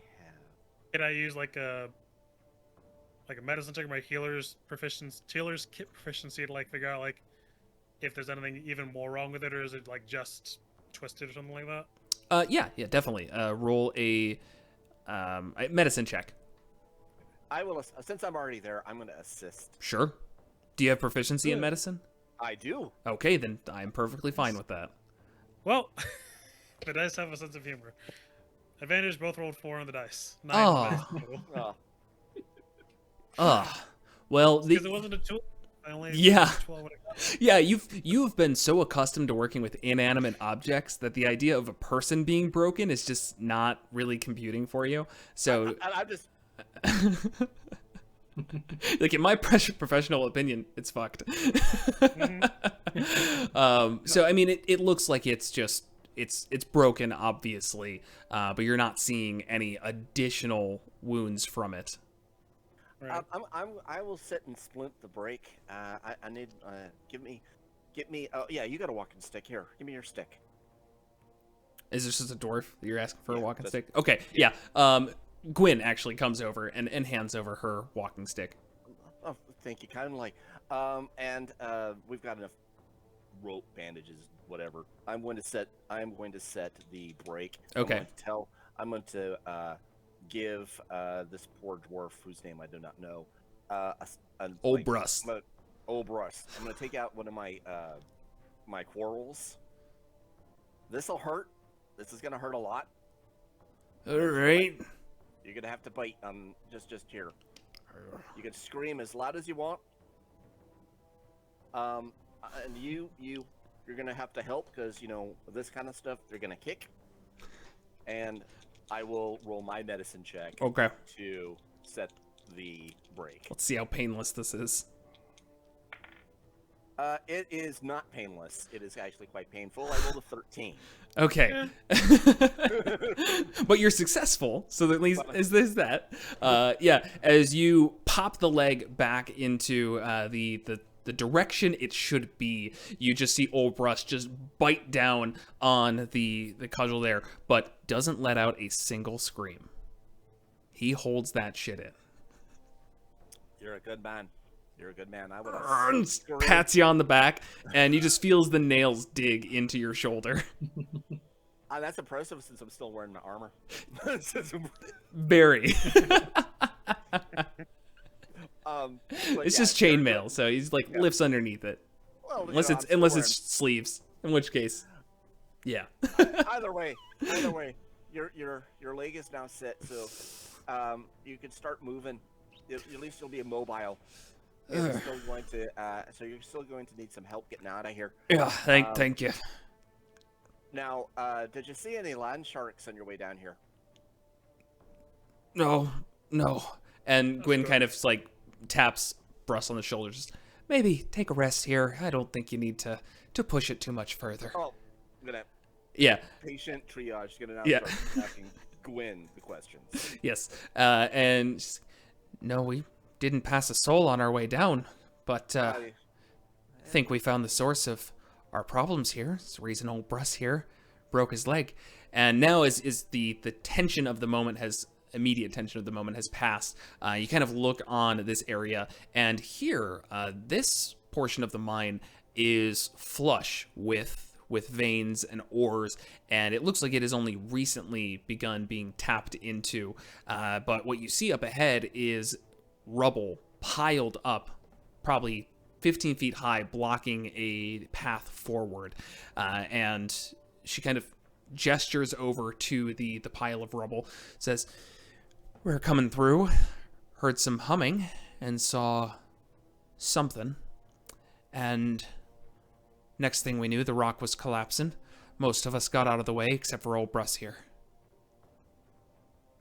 When you say humming, was it like one note to humming, or was it like humming a song? Like or a song of some a sort. song of some sort. None any of you recognize, not a childhood one. No, just seemed like kind of mindless humming, like to yourself, just, when you're walking around the house and you just kind of hum to yourself. When you're like doing the dishes, Yeah, or yeah. sweeping the floor. You don't have a song in mind, now to care in the just- world. Just another question for you. Is it common practice to cut off the spent the spent mine passages by making the bridges to go over to them brittle? By no means, no. No, why? What did you find? Someone's been melting the tracks. If you're using a minecart, it's not going to work very well. Yeah, you're gonna drop if you take one of the bridges up the mine from here. Oh, that's not good. No, we generally keep them. It's been found that even areas we thought were previously spent, sometimes they end up coming back with something or another. So, no, we've never intentionally sabotaged our own mine.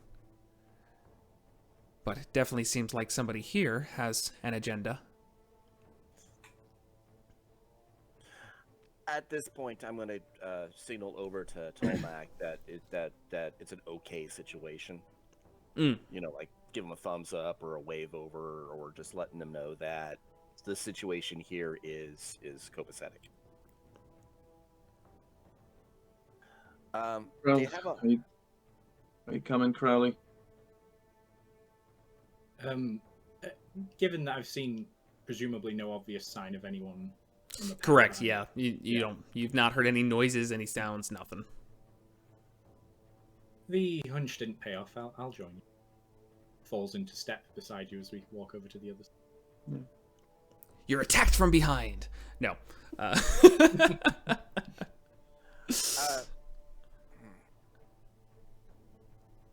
Well, gentlemen, do you think we need to go back up to the surface since we have wounded here to escort, or do we just send them on their merry way? Especially since there's that unknown saboteur that's running around. I'm trying to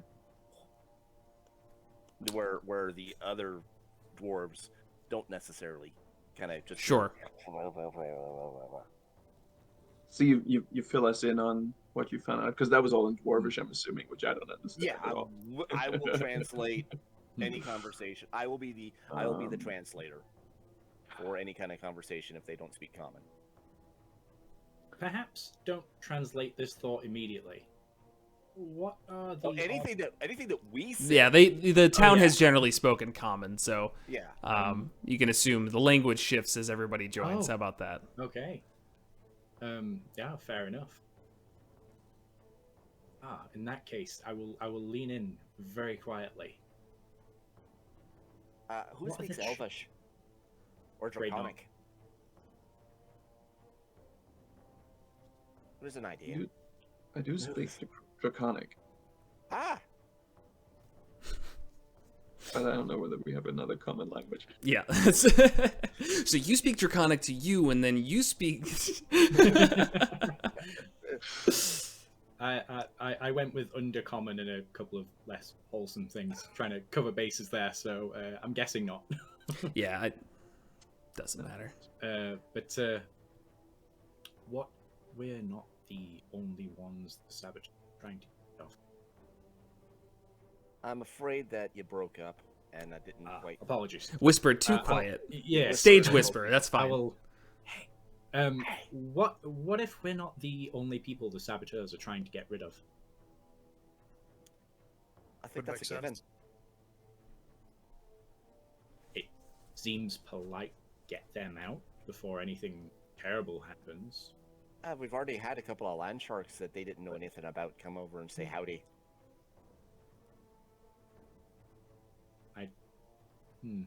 Mine carts, would those be? Can they go back up? Yes, where so what you guys were going the down route, but like when you're looking at the battle map, you know how there's like that other side. Oh, that was where it loops back Okay. around.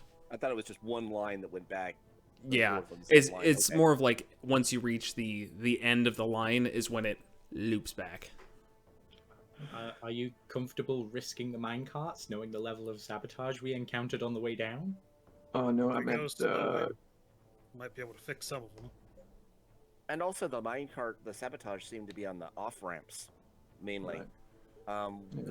There weren't any of the bridges that we'd had to go across. It was all rock face. So far. Having failed to get us on the way down, they might sabotage the other side, thinking that they could get us on the way back out. It's not a bad idea. It's not a bad thought at all. It's something that take out a bolt here and remove a vital few pegs there, and then you get a tip over, and usually a pretty long fall afterwards. Yes. I am concerned that we missed something when we just ran past the turnoffs after we saw the light and it went out. Probably. I don't know that I want to go all the way out. That's why I was thinking maybe we could just sit them down in the carts and have them take themselves out from there. At this point, Gwyn will kind of like keeping her distance, noticing you guys are talking to yourselves. She's one to respect privacy, and it's just kind of. So, did Dursel send y'all? Actually, she did. All right. Did she send you to just rescue us or to investigate the mine? A bit of both. We volunteered. I think actually they'll be quite surprised when you go up. So it's mostly just to investigate the mine. Well, unfortunately, she gave you a day, and she was going to write you off after a day, and I said that whatever, even if we came across your remains, we'd bring you back. But we don't have to bring back your remains, because you're here. It's a happy day for all of us, then.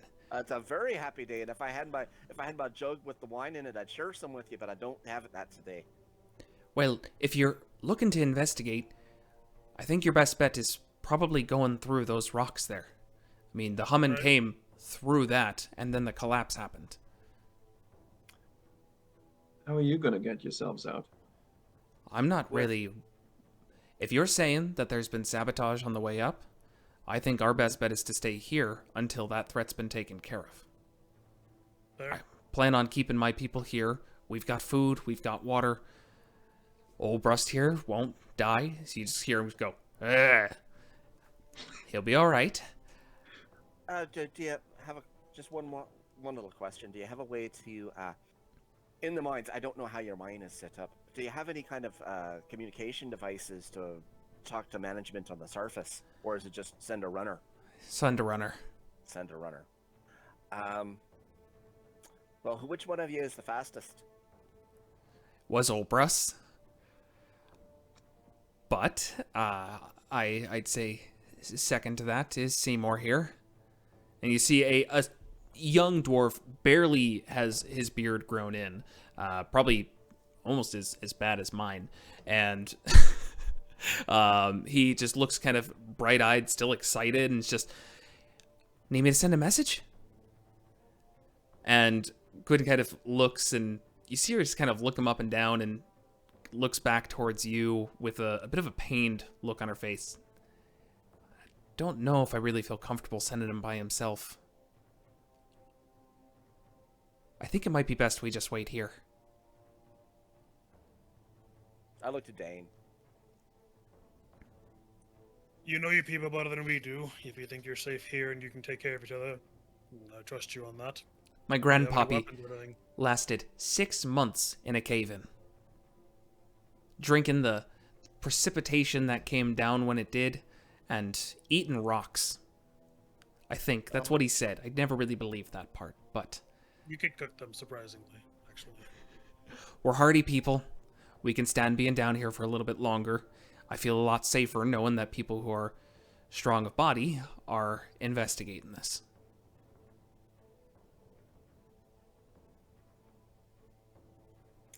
How long had we been walking since we saw the light? How far did we go? 15, 20 minutes maybe? It was like another whoever- 5-ish floors, so yeah, we'll say 20 so minutes. Whoever is because the source of that light maybe has secret tunnels, other passages, can pass Well- through stone. You're overcomplicating this, Core. I wonder whether I should run back and check quickly each one of the turnoffs we just jogged past. Whether somebody took one of the side paths. I think we should go in pairs. Well, it'll take some time for us to clear out this stone here. If you can help, we'd be more than appreciative, but if you can't, Two of us we can stay start here. working on it. 2 of us can stay here and help clear out, and the other 2 and 2 of the others can go and investigate. Might not be a bad idea. I don't like the idea of leaving these folks behind, and maybe we left somebody who's ill-inclined towards them and us behind us. Doesn't sit right. I totally agree with you. Well, who wants to come with me then? I'll stay here and help with the rocks. I'll help with the rocks as well. All right, I was Crowley. going to suggest exactly that. I'm not much for lifting. I'm not either, but I think we need somebody with. He looks over to Dane, kind of like medical knowledge to help keep an eye on the wounded. All right. Let's split the party. Nothing bad has ever come of that. And with that, let's take another 5 minutes because I gotta give my dog insulin, get a drink, whatever we need, and then we'll come back. So you're splitting up. Who do we want to deal with first? The people staying back and pulling out rocks, or people exploring? Should we do not because it's us, but because should we do the exploring? Because we have to run back if something happens. Well, I guess Or we maybe have the to- others have to run. Yeah, I don't know. Whatever. Yeah. Let's go with the explorers first. It's all happening at the same time, right? So if something dramatic happens, then I just switch to the other group and we Great. What could happen? All right. So are you being formulaic with this, like checking in ascending order, or do you want to like walk back to where you were and check there? Like, how do you want to handle it? No, I might as well, as we're walking back up, every time we pass one of those branches, I want to check whether there are tracks leading off onto that side track. Okay. Well, then, just for the sake of expediency and not, boring everybody here, just roll me a survival check, and let's go from there. Oh, Ooh. Rolled a 19. Hey, So hey. that's a 22. all right. So, you begin going up the paths here, and on the first one, 24, you don't notice anything. 23, you don't notice anything. 22, to match your roll, you do actually notice some more of the humanoid footsteps. And then you see more footsteps. These ones, by no means humanoid, next to the humanoid ones. These are large footsteps that you recognize because you just fought these creatures. It looks like bullets. And you see, following it down pathway a little bit here, a massive hole in the tunnel walls here that is going straight down. And that presumably was not there before as we came down. It's hard to tell in a cave when something looks particularly fresh, but the tracks were pretty easy for you to make out, and the tunnel it's a tunnel, so... Yeah. Can I tell at all which set of tracks came first, the humanoid or the bullet? Yeah, it looks like the humanoid ones came first, and then the bullet Oh. ones just appeared. Well, I don't know, Crowley. It looks like maybe a problem of our little saboteur may have solved itself. You still see the humanoid tracks. I said you see both. Right. Okay, just making sure. But so the humanoid tracks lead off the main path towards the platform, right? The turnoff. Correct. And then the bullet. They seem to be going in the same direction on floor Yeah. 22 into this tunnel. Yeah. Should we look still? It's tempting to just hang around for a while and see if we hear despairing screams, but maybe we should look. Yeah. We can't question anyone who's been eaten. It is a downside. Alright, I hate these things. Alright. So I guess we're going to follow these tracks. Into the tunnel? Mhm. Without the rest of your party? Maybe to the edge of the tunnel and sort of listen. Roll a perception check. I have to ask. No, even if no, there's no. even if it's a cute little squirrel, I have to ask. That's a 10. 10. All right, you listen closely, and you don't hear anything right at the edge here. But both sets of tracks go into that. Mm-hmm. Mhm. I mean, it's almost less so tracks for the bullet once you get to the tunnel. It very much so looks like the tunnel was created by the bullet. Oh, and then the humanoid tracks go into Yes. that same tunnel. So this is not as good as I'd hoped, that our saboteur is being pursued. I don't know, Crowley. I am very much in favor of following your lead on this one. I decide to make no decision. I will very strongly make a really immediate decision if I have a strong notion about it. Otherwise, How good are you still with those blasts there?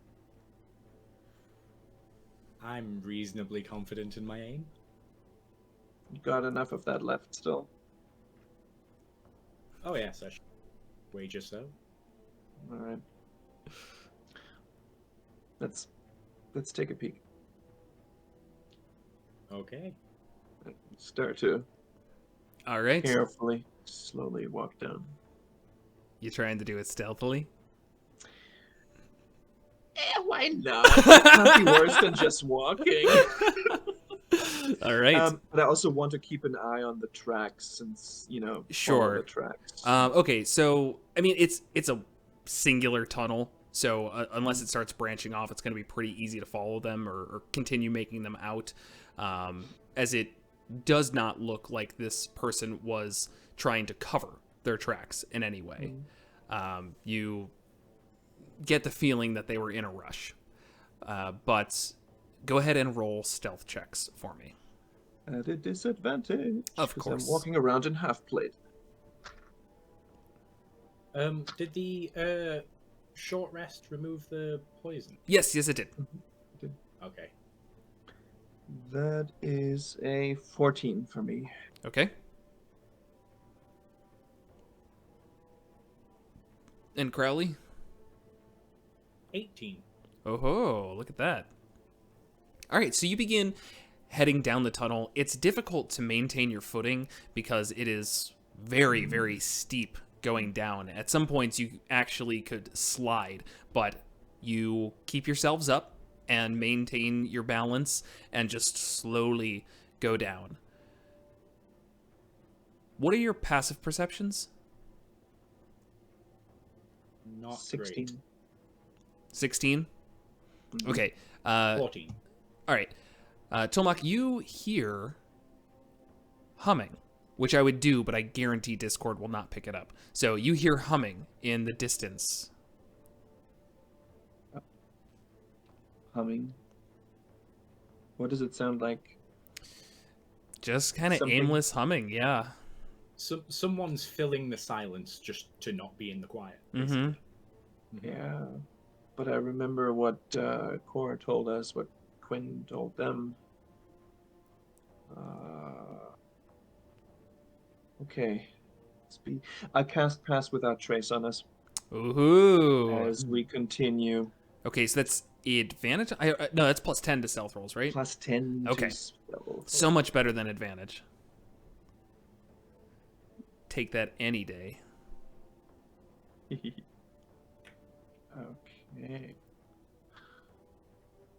Do you want us to roll again, or are we just going to add that to the existing? Let's just add it to the existing. It's probably not how I'd normally run it, but I don't feel like more rolls. Let's just... It's fine. You had good rolls. I don't want you guys to get like ones after this, and then it's like, oh, I guess that use of my spell made us worse. Like, that feels weird. So we'll give you a 24 and a 28 right now. Creep forward slowly. Okay. Now I actually have to roll against you here.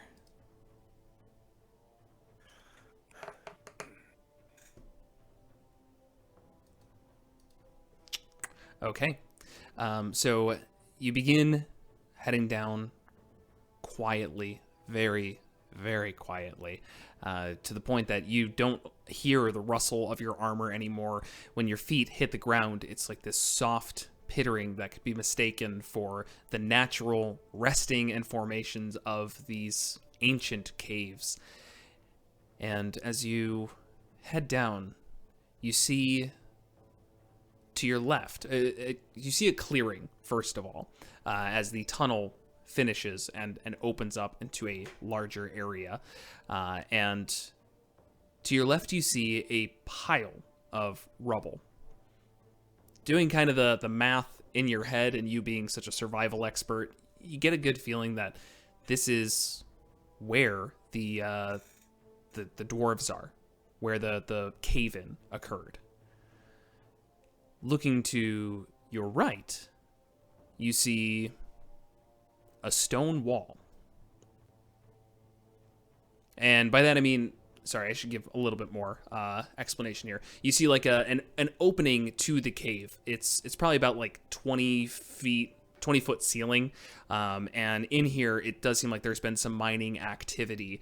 But the tunnel itself ends. But you can still hear the humming.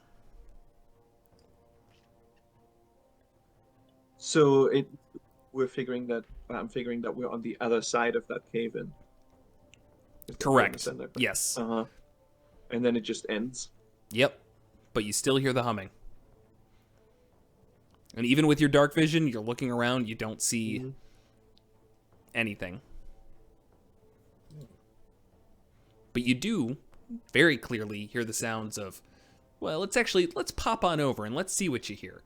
As you are the other group here, Dane and Cortel, the two of you begin to pick up shovels and work with the four dwarves who are able of body and begin shoveling. Is there anything that you want to do while doing this, or is it going to be just a... Actually, to tell you the truth, Cortel's gonna step back from the rock pile, shovel over his shoulder, start looking at the pile, trying to see how to Jenga it, to see if there's see if there's like some that we shouldn't be moving yet versus the stuff that we could easily move. And it's like, is that going to be load bearing right there? Do we need to like scoot that over? Do we need that little spot first? Trying to do as little shoveling as his 8 strength will allow. Okay, so you're almost more acting as a director, so to speak. I'm just asking questions. Mm-hmm. I'm not trying to direct anybody, especially since these are miners. Yeah. We have a stonemason with us. I'm just a guy from topside that worships an air goddess. So this is not your forte. This is absolutely not my forte. But there's a guy with a broken leg out back here that I'm trying to keep making sure that these rocks, when we clear out of the way, actually don't fall on him again. Okay, so I'm going to say for the most part, this equates to you doing nothing. That's pretty much the yeah, same. yeah. I am offered as much moral support as I can. So to be fair, there is a certain amount of artistry and effort that goes into looking busy. right, you are 100% the construction worker who is looking at the one person doing work. So that leaves things to Dane. Is there anything that you want to be doing in particular? I think I'll probably be just kind of chatting with the workers as we're going about it, like talking about, just trying to see if there's anything else that they might know, and if not, just, having a conversation with them for probably the first person outside of the group they've talked to in a few days. Kind of be having a lively conversation, but as you begin digging, I'm going to place like my hands on either side, like on either shoulder. And the flames behind them are gonna like shoot down. You'll see like spirals of flames around my arms as I can't cast enhance ability on myself with bull strength Okay, to get the shuffling done as quickly as possible. great. All right. Yeah. So go ahead and roll a athletics check for me, which I assume you've Okay. got, and you can use like intelligence for that, right? No. I thought that was I an can't. armorer thing. Well, yes, but no. I Oh. have the infusion for that. I have magical armor, magical strength, so that's 12 on the die, plus 4, 16. I am going to use one of my charges of my armor, magical strength, to add my intelligence on top of my normal roll, which brings that to a dirty 20. Okay.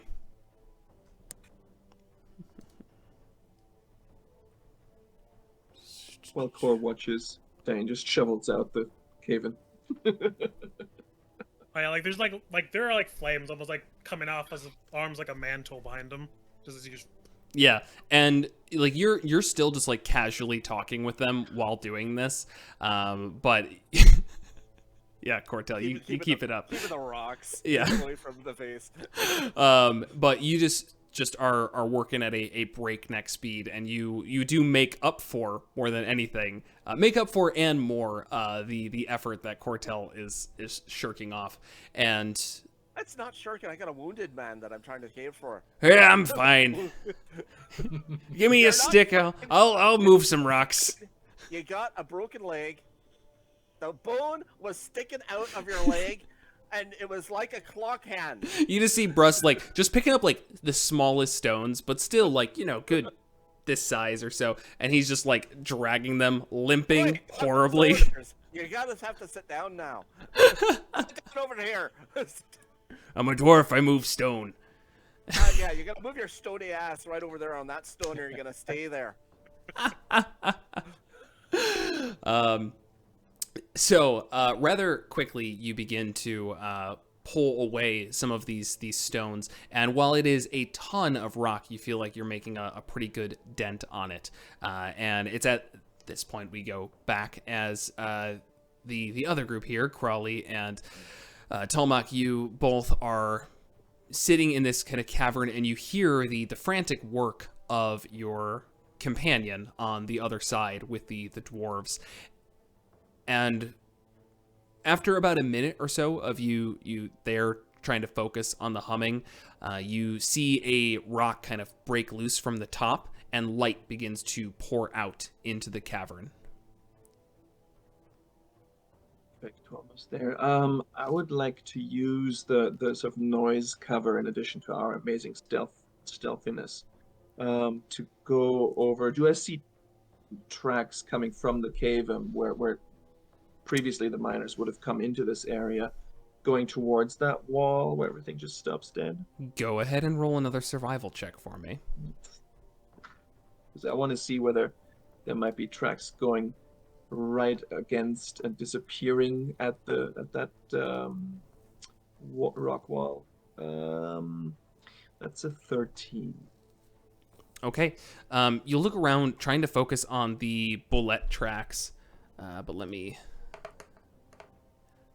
And you can't find anything there. I shouldn't say you can't find anything. You see them for a moment in this area, but then they just disappear, the bullet tracks. And then you look around for the humanoid ones, and you see nothing. And you're not entirely sure if you just lost them or what. They're just gone. Does that wall look different from the rest of the... I'd like to pad along and feel sort of the cavern walls and then along that rock wall.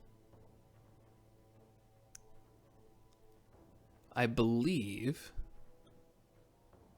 if you're feeling along it, there's no check for this. That's how it works. So you feel along the wall, and as you're kind of pushing, whatever, you feel at one point your hands just go right through the wall. And you pull back? Yep, very quickly. Okay.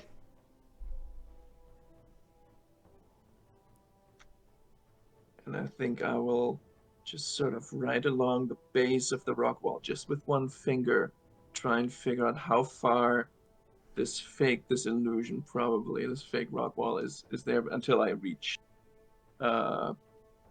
real stone again. I just don't want to poke too much of myself.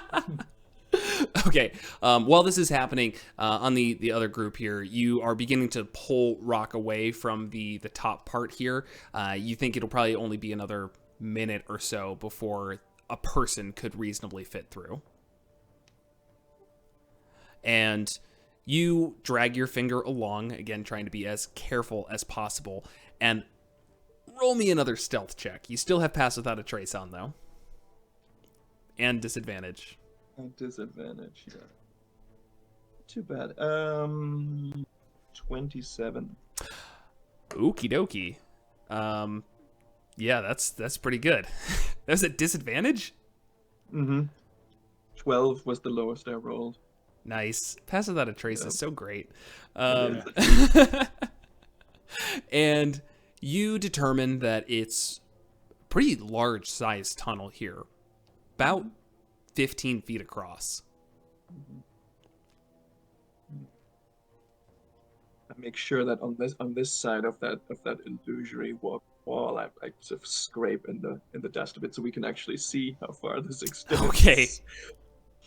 Little lines on the edge, like, little sort of coming out from the wall, like, okay, Mm-hmm. this far, that's real rock, that's not. And then I step to the side, just to the side where I know I've got real rock wall to the right of me. Okay. Wait till the others have done. Okay. With some time, you all make enough space for you to come through. Just to make sure, Crowley, was there anything that you wanted to do during that? Oh, he was just watching this process. Okay. Intently. He Just could learn something here, so he was absorbing every facet of it. Okay. Watching Telma crawl around and the next poke time, against the wall. The next time that Crowley is ever in a situation to determine an illusion, this is going to be replaying in his head. He'll know what to do. As soon as there's enough space. Sure. Because, Cortail's probably the most, sprightly one of the group around here. I'll pop over first. Okay. And you snake through the rocks here at the clearing and come to the other side, and you see Tomak just back up against the wall and Crowley just kind of staring in awe. Do I see do I see on the ground where the extenders go out, and do I see like a line with like a little S in the middle of it? I don't know if there was an S there, but I think it's C, isn't it? Concealed door.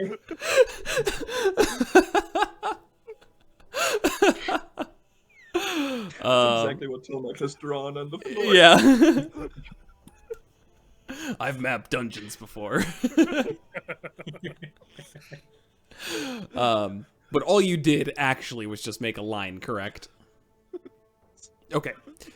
So you don't notice anything in particular. I mean, a line isn't going to like jump out at you the second you walk into a room. It just looks like Tomek's back is up against a wall. Crowley, Tomak. Well, if there was another way on the other side of this rock, it sure beats a lot of back-breaking work, doesn't it, there, Dave? Hard work builds character.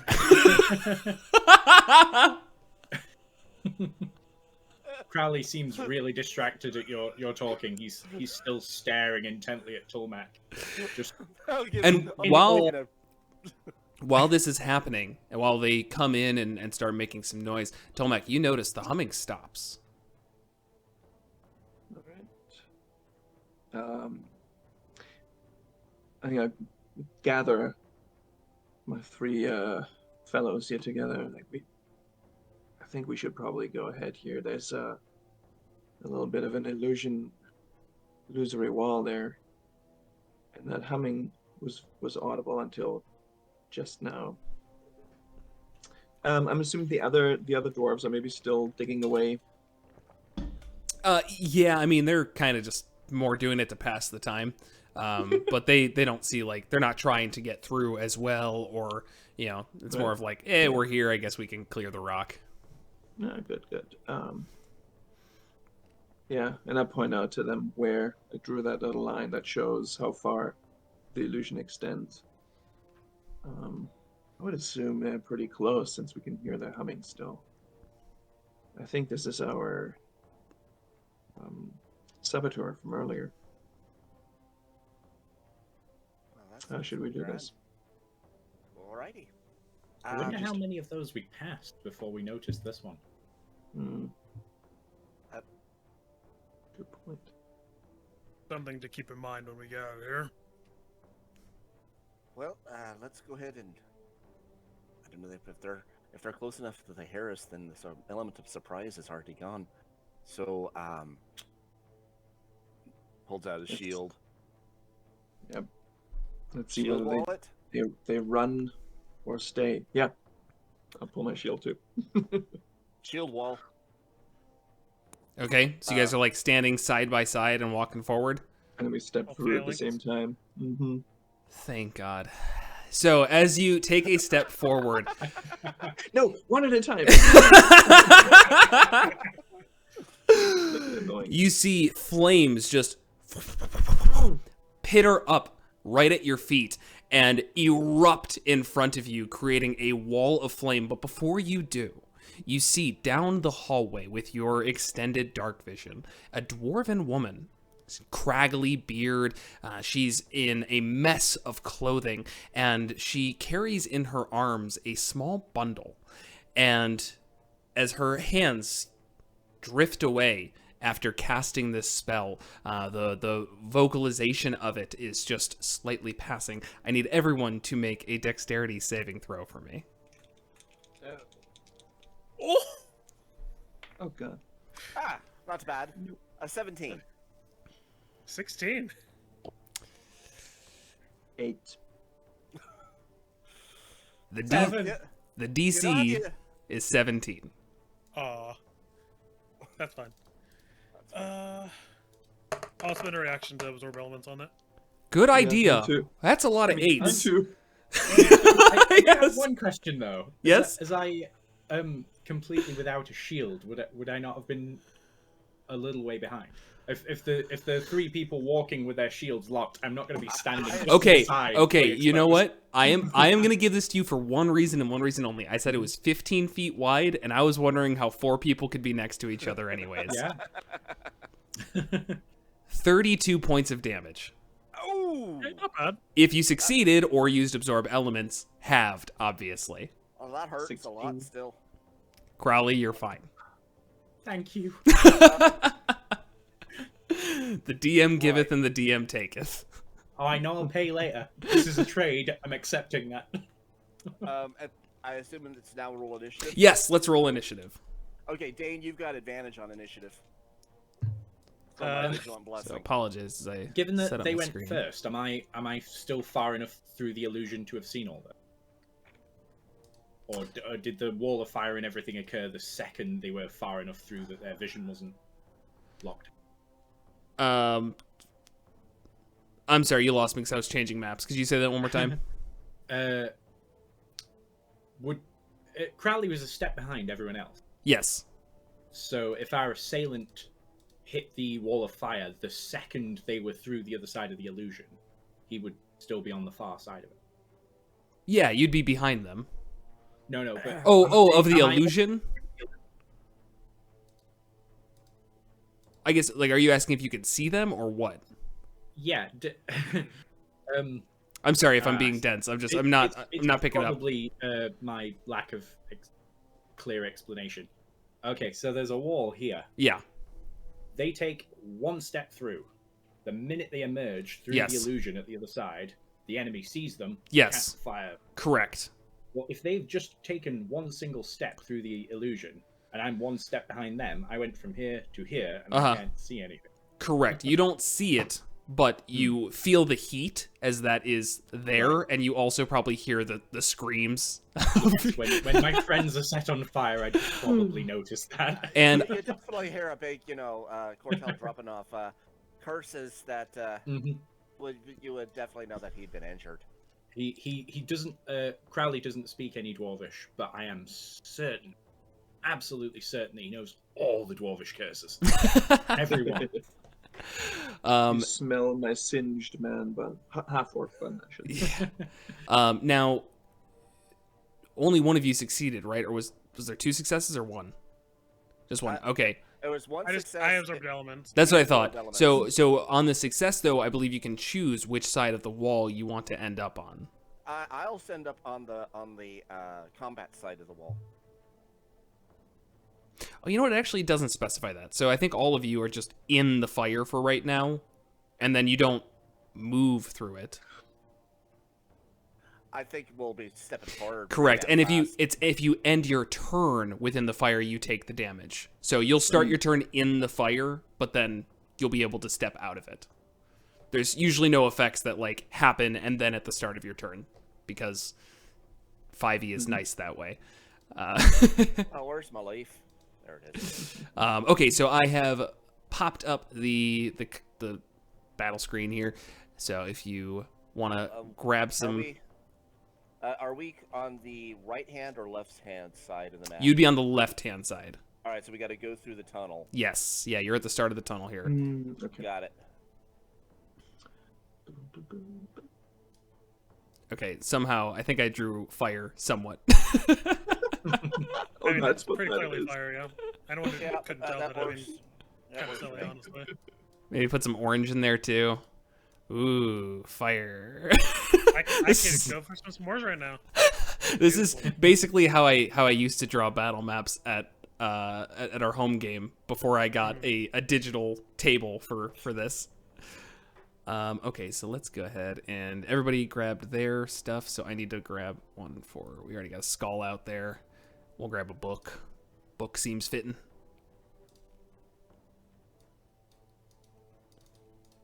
All right. So initiative has been rolled by you all. I need to roll it myself. There we go. And oh, that's horrible. Okay.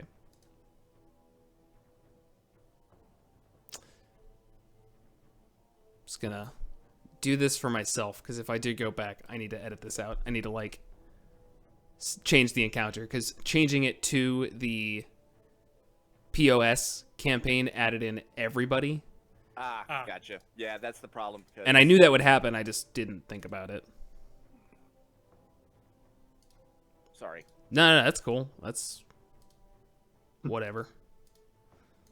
There's so We'll many do this people. too. So many. We'll of do these. this too. Yeah, right. We're still editing. That's. I don't know who Looney is. Cortel, Dane.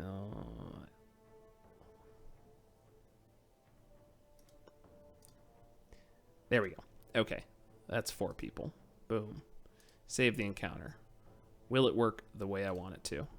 Should. It did! Haha, I succeeded. All right. Great. Put in their initiative. All right, now, we're back. Cortel, what did you roll? 9. Dane, you have advantage on this. 3. Did with you- advantage? With advantage? Wow. I got a 4 on my die on the advantage. The other one was a 2 on the die. Well, at least you got a 3 instead of a 2. I what saw if I you won? go like this, and I'm like, well, he's clearly forgotten the advantage. Right. Tell him, and his day will be made. That'll be great. That's my thought. Oh. That's the first time I was like, oh, 2 on the die. Okay, good thing I have advantage. 4. In the immortal words of Matt Mercer, that's rough, buddy. Bone grinder. I dumped Dex. It was inevitable. Tolmach, what'd you get? 6. Oh man. It's gonna be They're terrible. amazing. TPK. Crowley. The wall of friendly people that I'm unable to traverse has really put a damper on the 18 I just rolled. You can move through friendly creatures. That is allowed. It's the unfriendly creatures that are difficult. Ah. My attack of opportunity will just be a quick kick in the ass to get him towards the enemy. Push it Good back. quick push. For a second I was worried about passing the wall of shields, but actually if there's fire, then I'm assuming that formation broke up a little bit. Yeah, Oh, you're fine. And it's like, would they like move to allow you through? Yes. So, but it is actually going to be the unidentified person's turn to start here, and you see in, I guess, briefly through the flames, because it's not like an actual fully obscured wall of flames, even though I think in this text it says it's obscured. Whatever, let you see through it. You see as 3 bears just appear out of nowhere and begin sprinting towards you down this tunnel. Oh, no. Oh, this is fun.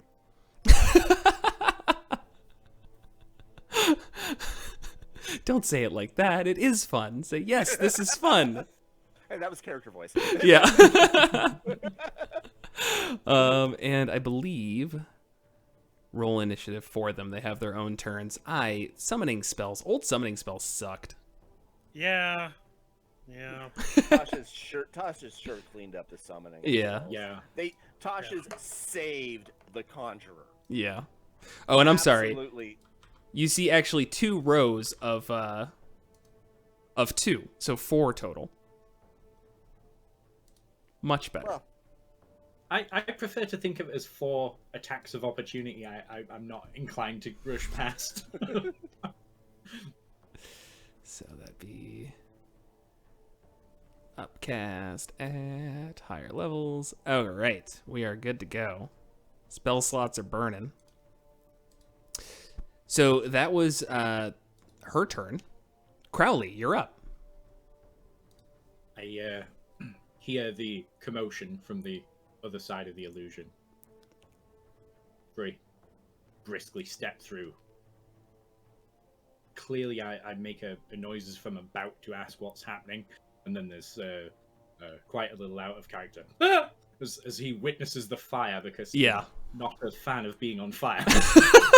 That's a pretty universal. Yeah, and we'll say you can get through just enough to see that there is fire without stepping into it. It's your choice if you want to. So I'm gonna take a hit if I try to move over it. Yep. on a pretty nasty one at that. Yeah, I'm not looking forward to that. If I'm peering through the illusion, can I see our foe behind the bear? Oh, okay. Now game mechanics matter.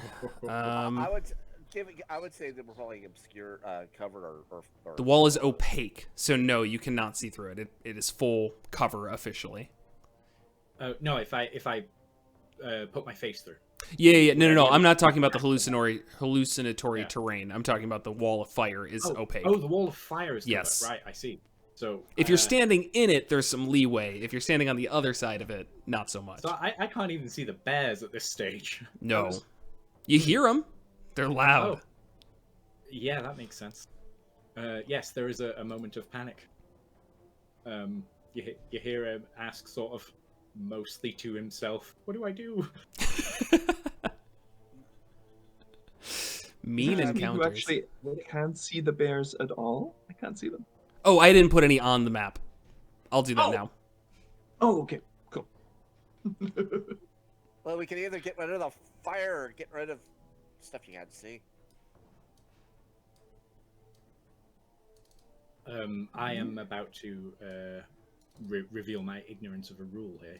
Yeah, what's up? The last time it came up. Can I defer a turn?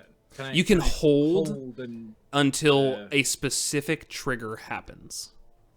Okay. So, like, it depends on what you're trying to wait for. Ah.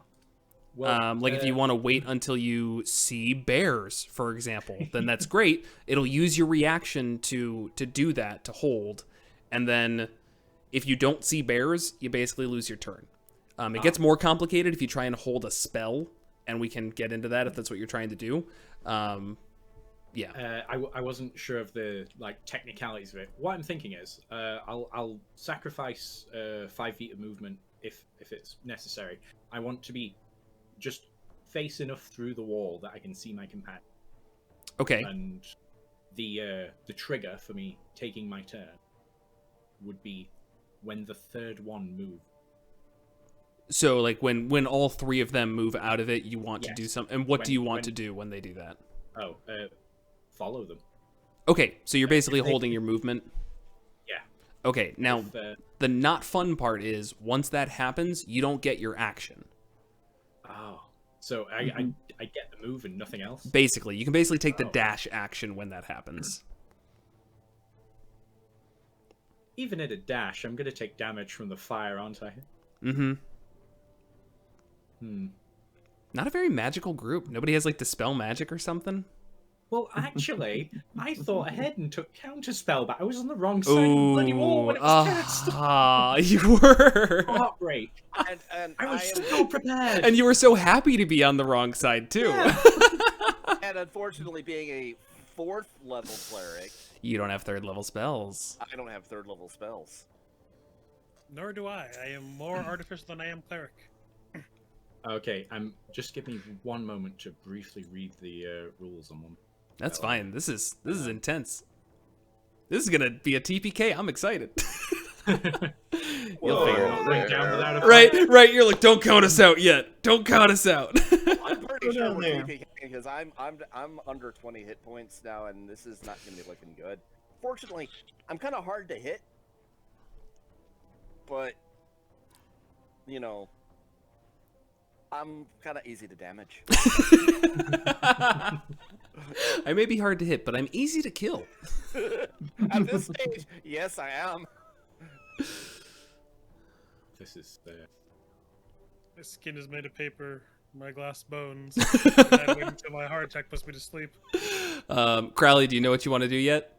Yes, I have to make a decision, don't I? Yes. I suppose if I'm going in, I want every advantage I can get. Form of dread. I ghost up. Okay. Going ghost. And for now, I will do exactly what we talked about before. But I'm really stupidly wasting a turn here. I'm only stepping into the clear space on the other side of the wall.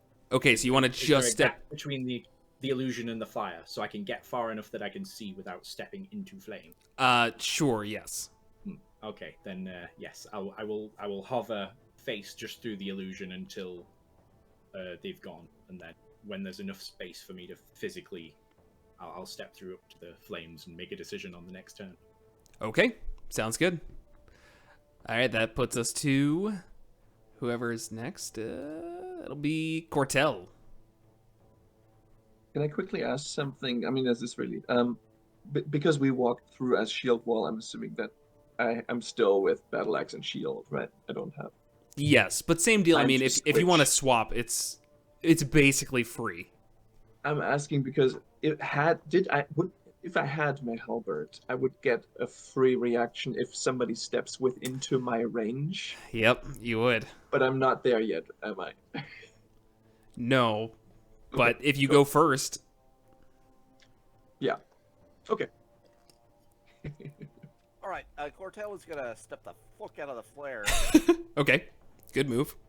And let's see, we're going to. Where's the measuring tool? We're gonna go ahead and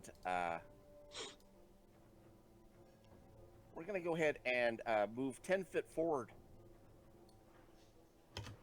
And I'm still on the measuring tool. New system, who dis? We're gonna move 10 foot forward, and Cortel's gonna take out another one of his poultices, shake it up, pop the cork on it, and spray out Tasha's Caustic Brew Ooh. on at 3rd level on all 4 of the bears. Because Okay. it is a acid attack in a 30-foot line, 5-foot wide. 30-foot So line. I'm gonna Okay. try to get where all 4 of the bears are in that same kind of line, and each of them need to make a Dex 14 save.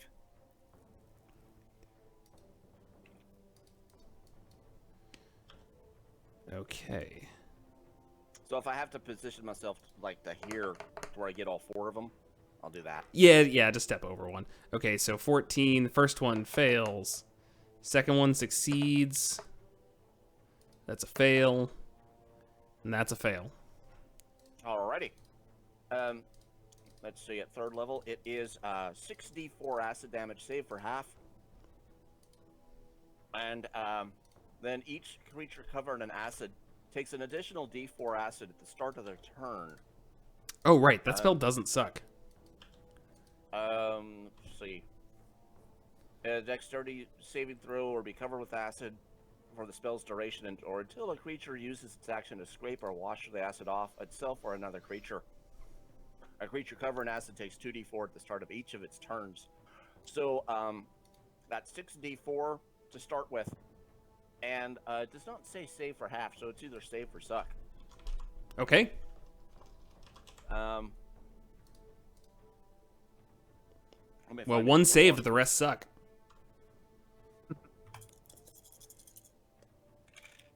Unfortunately, so did my roll. 14 points of acid damage on 3 of them. Could be a whole lot worse. And then 3 of them are, the 3 of them will suffer 2d4 acid until I lose concentration or the spell ends. Perfect. I am a fan of this double layering of colors thing. That's good. So all the ones with the green have been acided. So just this guy up in here in front, and the closest to me is not. Correct. All right, on the south side of the map. Yep. Orange, All right. Mr. Orange. Mr. Orange is the one that's at full strength. Got it. All right, that's my turn. All right. Tolmach, you're up. Ooh, wow. They all rolled 5s. Excellent. Well, I rolled Excellent. 1 initiative roll for all of them because I'm not a masochist. So I will make that shift from battle axe formation to halberd. Okay. Put my shield away. Do you want to do it before or after you're in the fire? I mean, it doesn't matter until the end of your turn, but one's a lot cooler. Oh no, I do it before I move. Okay, yeah. Once I step out of the flames, I've got my halberd going. Ooh, yeah, that's cool. And I will step. Yeah, I will step in front of Cartel. Right up against these 2 front bears, and I will start with attacking the undamaged, the bear who avoided all that acid. Okay. That is a 21. Yeah, that hits a bear. Gotta hit a bear here. So that will be.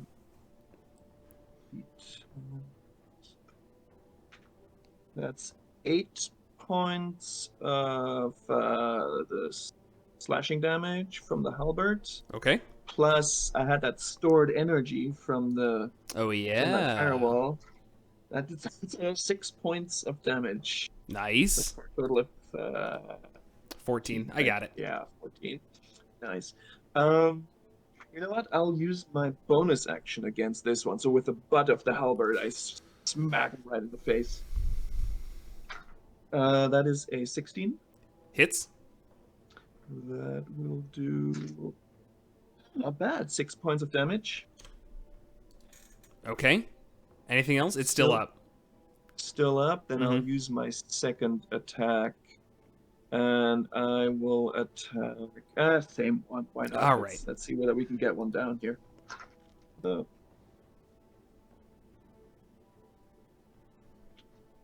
Sometimes they hop out of my train. That's a 17. Hits. That also hits, so that is 9 points of damage. All right, it is still up. These seem like fairly healthy brown bears for what it's worth. Like almost they're. I don't know if any of you have like in character fought brown bears in your life. You definitely would have, I guess. And you're just to give you the ranger benefit of a doubt. Yeah, you wrestle brown bears. What else do you do? You like have in the back of your head. You're like, this thing should be dead. Like, what is going on here? Was there a question? Just a rules point of question. Yeah. Wall of Fire and summon spells are both concentration. Ooh, that's a good point of order. Oh. Okay, we might. Which happened first? Crowley, you might get your turn back. I have been sweating here. I have no idea what to do. Now there could be Yeah. spellcasters. Nope. You are correct. Wall of Fire should have gone down. So I, for whatever reason, can't. How do I get rid of that? How do I erase it? There we go. We'll just say it's not there. No, I'm just adding more fire. No! Oh no! God, there was a lot of sulfur in the mines. We just couldn't focus on it for too long. Okay, no, thank you. Good point to remember. It's hard to remember everything. That's Concentration sucks. if I've learned one thing as a DM, it's hard to remember everything. Okay, so yeah, the animals are up. The wall of fire drops though. Luckily, it hasn't damaged anyone, so we don't have to retroactively do any of that. But the bears haven't.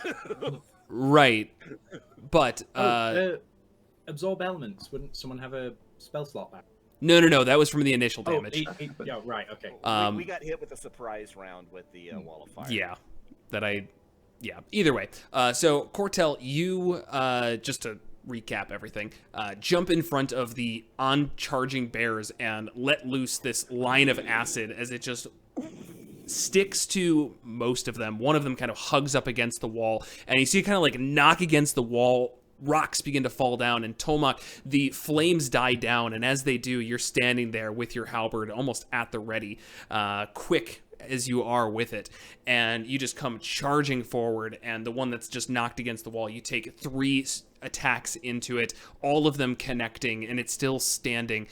Crowley, we go back to you, kind of for a moment you put your head forward through and just like, oh, that's fire, and then it drops, and then you see this scene in front of you. What would you like to do? Oh. I know, we're going back to you. If you want, I can do Dane first. This is sensational. This Okay. is a great day.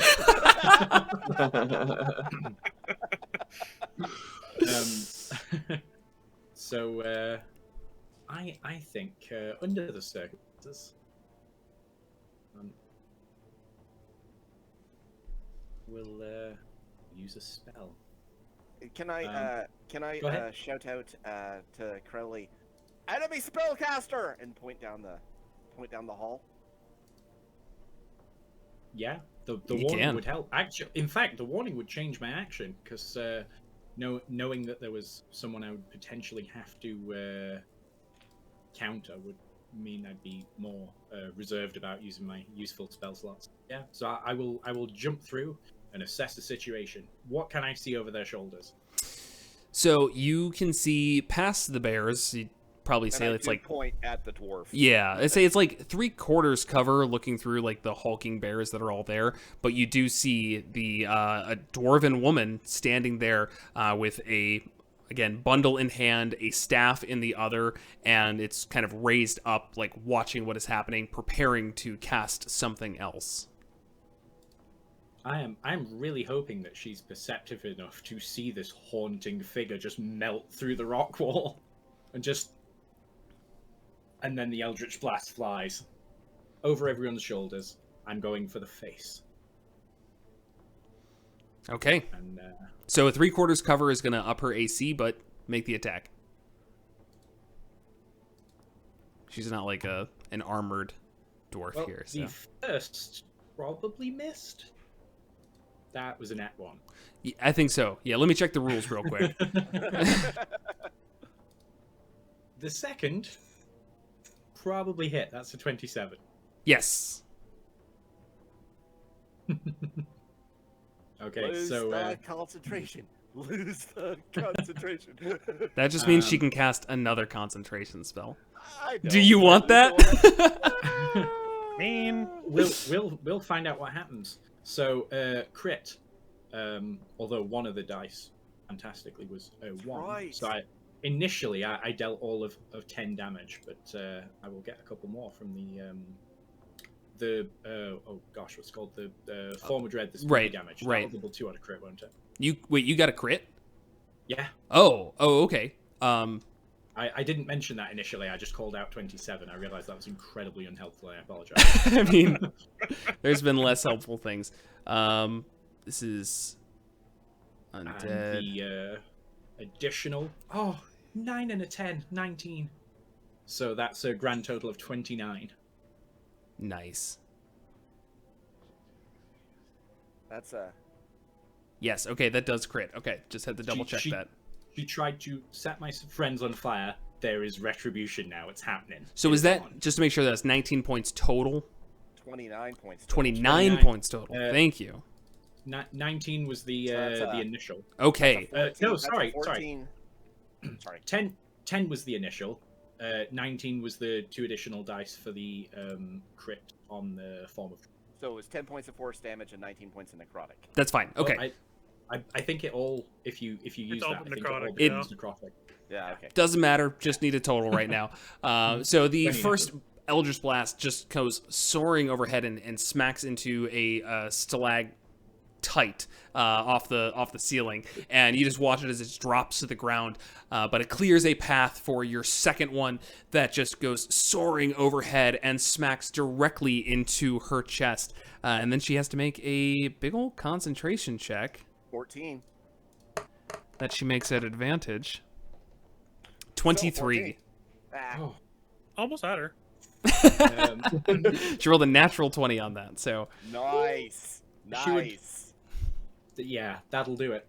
it will. In this case, it will. I mean, if you did 48 damage, it wouldn't have done it. Hang on just a second. Yeah, you want to pull that out? All right, so I that's think I could hit 45 in theory with a perfect roll. that is Crowley's turn, right? You got nothing else? Sorry to interrupt you further. That's fine. She would also make a DC 15 wisdom save against becoming mortally terrified. Oh yeah, fear. Yes. Right. DC 15 is what she gets. Oh.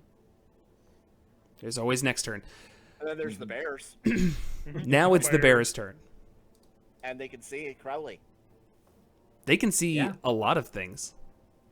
I But would, as they start their turn, I believe they take some acid damage. 3 of them Uh-huh. do. All right, you want to just roll one time and I'll do it to all of them? Sure. Thank you. 7. Nice. Ooh. that was a good decision. Good job.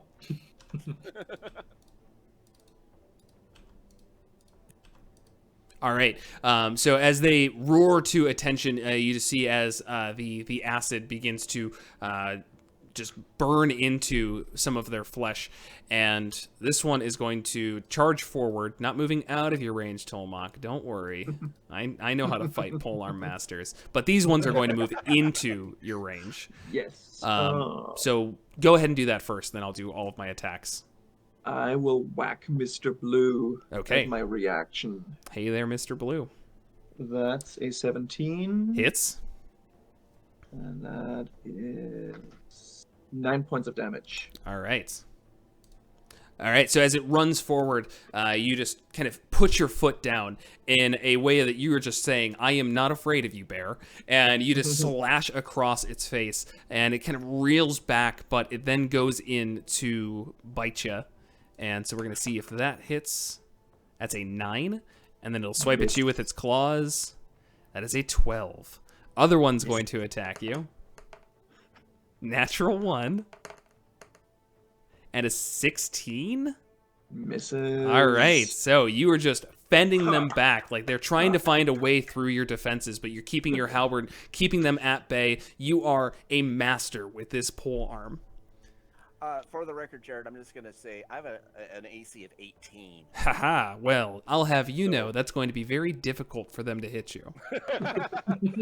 just to clear the air. That way you can just roll and just tell me what hits. Thank what you. doesn't. So we do actually get a hit on Fun! the claw attacks here. So they go and bite in, and do you have a shield? I do. Okay, you go and it just, you put up your shield, it bites right up against it, and you are just doing everything with all of your strength to keep it back. And then one of the claws comes from around and just scrapes across you, getting you partially across your face, dealing 12 slashing damage. This hurts a lot. And then the one Not a down lot. here, like you push that one back as it kind of gets itself ready for another attack, but the orange guy to the south, orange brown bear, lunges forward and tries to bite you and also misses. That is the second 17 I've gotten against your 18 AC.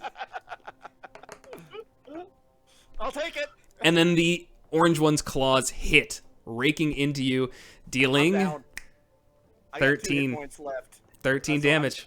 I'm down. I hear you. I hear you. Hopefully somebody else has healing magic. Oh, we could have another. Speaking cleric. of which, it's Dane's turn. Hi there. Hope you I didn't do. want to do anything on your turn that wasn't healing. I mean, my bonus action is free. I have healing word. So There you go, I'll there you do go. that. All right, I'll so you're healing up. word As you see and- Cortel just get mauled by bears. I mean, there's no other way to put it. Max roll for me. That's gonna be a 6 HP for you, buddy. Thank you. Yeah. So what Dane's gonna do is he's gonna the fire's still kind of like. Oh wait. I didn't even think about this actually.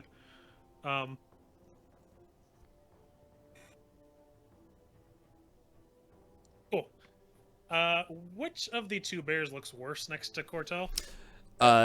Next to Cortel, the orange one. Okay, cool. So what Dane's gonna do is he's gonna still have his the fire surrounding him from absorb elements. He's gonna reach down and some of the fire is gonna go into Cortel and it's gonna kind of sheathe him in a soothing, very cool fire. Dane is gonna walk past Cortel between the 2 bears and he's gonna just backhand the one to the south. Okay.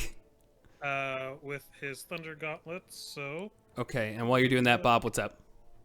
Tasha's Cauldron Brew is gone because I went down. Okay.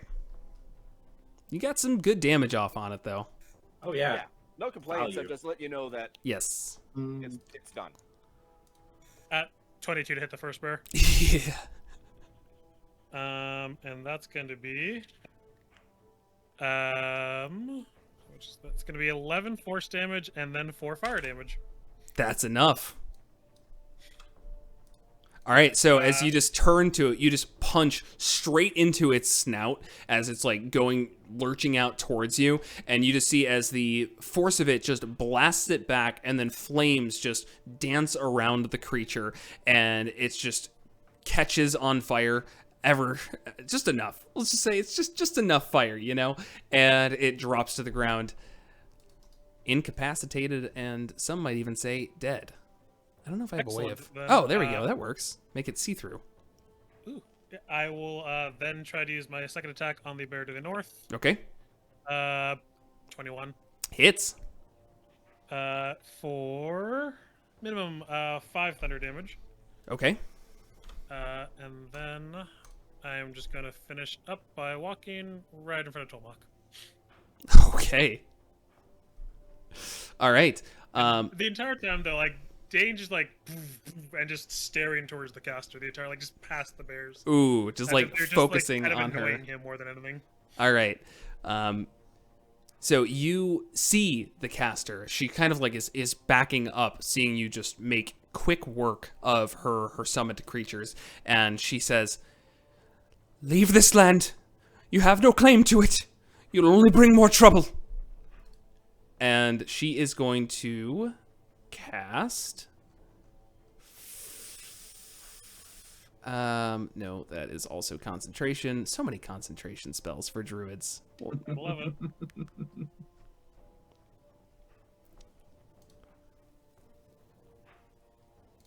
Oh man, that's kind of hilarious. Literally everything I have is concentration. that is being a druid. Literally I every mean, spell. that is worth Just need to casting. just need to turn a few more feet back to make us waste more actions just getting to her. Yeah. Well, she wants to keep those up, so we're just gonna toss a good old-fashioned... No. There was one. Here it is. There it is. I knew it was somewhere. Okay, so we're gonna cast Earth Tremor. Ah. The one non-concentration spell she has that does damage. And it's a 10-foot range, so she's actually just going to... Man, can't really do it without hitting some of these bears. 10-foot range or 10-foot radius? 10-foot area. 10-foot area. It might actually be 10 feet. Range/area is 10 feet. You cause a tremor in the ground within range. It only says 10 feet for the range. Each creature other than you in that area must make a dexterity saving throw and is knocked prone. It's like That's Thunderwave. bizarre. Yeah, it's kind of like Thunderwave. Yeah. Well, that sucks too, so I'm not going to do that because it's just going to... Like, she's got to run up to you to do that. Y'all are so happy about this. Your Please, amazing let her have it dwarven run up. speed. I love it. I love how happy you guys are about this. It's that thing where, like, if you've ever played a spellcaster, like, you've had this, like, that's concentration, dude, never mind. Right. But, like, Druid and Ranger, you're like, Oh, I have one non-concentration spell. Oh, I misread it. Damn it. Yeah, right. Oh, right. Nothing works. Okay. Man, I guess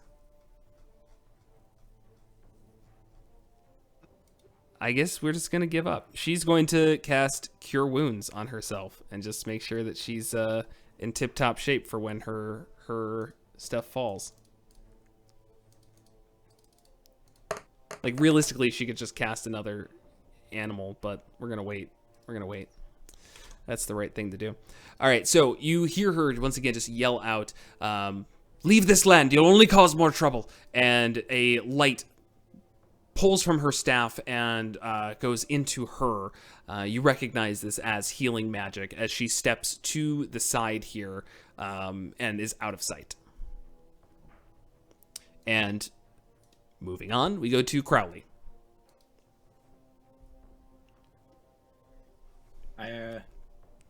Clearly a moment of hesitation. I was going to say battle cry, but it's not really the appropriate term. Her moment of speech did not seem overly hot. But also, bears. She's not as wall on fire. that too. If there's one thing we can all agree on as a group, it's that bears trying to kill you are scary. Yes, very true. So what are you doing? Help? Yeah, absolutely. I'm blanking. Cortel, you got the healing word, so you're not. I'm on my ass because I just got like mauled. I haven't stood up yet, and there's a bear above me, which is a bad sign. He's just barely up. Well done. You know, I'm the DM. You have to laugh. You have to laugh. you know that geese spell we talked about last time. That wasn't psychic damage on puns. If I'm remembering correctly, if I want to move someone else, oh wait, no, I was gonna say drag him away, but that would be an attack of opportunity, and I've got you, buddy. I come in, arms under your armpits, and drag you. Actually, back you would provoke an opportunity attack. Cortel wouldn't because it is forced movement. Forced movement does not provoke opportunity attacks. If he dragged me out of the way. Yeah, he can drag you out of the way. If I moved to there and pulled him backwards diagonally, Yeah. I wouldn't be within 5 feet of the bear. Yeah, officially you can do that. An action or a bonus? I think to move somebody, That's an action. it's it's an action to do. Okay, so You could also just hit him with an Eldritch Blast and push him 10 feet. that makes way more sense. Okay, do yeah. do 2d. I'll Oh, go ahead. I'll step through to here. Bonus action for telekinetic shove. Be a strength save DC 50. Okay. Just give it a little flick of the wrist. And, 22. oh, heartbreaking. Never mind. Bears be yeah, strong. That they do. Should have expected just as much. But yeah, we will go for the old standby. First roll, 17. Hits. Okay. So that is... let's roll D100 there. Okay. That hits. would have been handy. And you want to push it 10 feet? I do. It would also take 17 necrotic damage. On top of the 10 damage you did? Oh, no. Just total. Yeah. Oh, 17 damage. okay. The 17 was to hit. Did I mess that up? I'm sorry. Did you do 17 damage? I did. Then you No. messed that bear up for sure. Hang on. The bear's Mass- dead. Oh, I got really confused because I had to add together the Eldritch Blast and then the extra damage from the Form of Dread, and that Right. actually does land at 17 too. So I don't. Yes. No, Yep. 17 was my to hit. Oh, it was my damage. I will try and maths harder in future. That's okay. Yeah, 17. It's like 3 in the morning for you or something? A 302. Yeah, if somebody tried to make me do math at 3 in the morning, I'd punch him in the face. So, If so you want to go until 6 a.m., I can do it. Call my bluff. So I'm here for it. you bring up a ghostly form in your hand and launch it forward, and you watch as the bear just gets knocked back against the wall, clearing space for Cortel, and its spirit rises up, similar to the bullet, and just kind of fades away into the air. Perfect. You want to make your second attack? I sure do. Okay. Let me take a glance at the map here. Is it visible to me if one is more wounded than the other? They you've The one on the south, I believe, is the one yes, is the best in shape. yeah. I will attack the one I perceive to be as most wounded. Yeah, I think the one in the south is the most hurt. 20 total. Okay, that hits.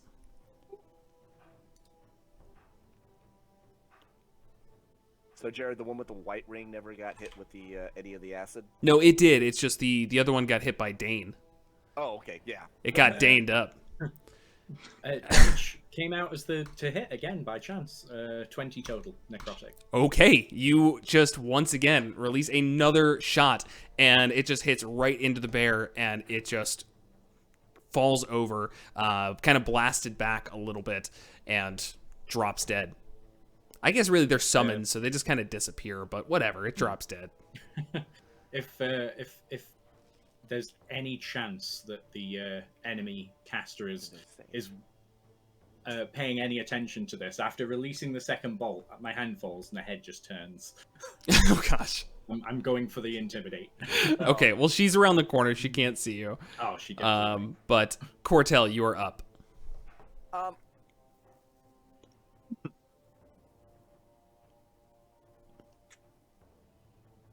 Cortel's gonna cast.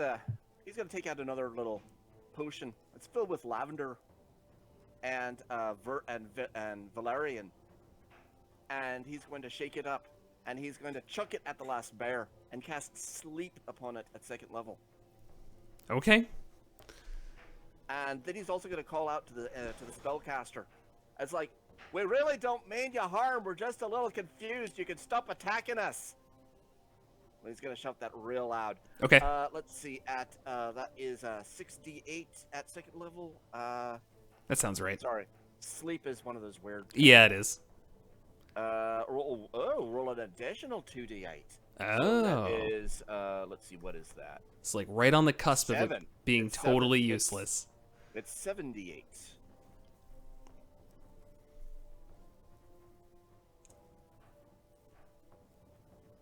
So I need one more. And shooby-dooby-dooby-dooby-doo. I know I have one more. I'll just roll others. Okay.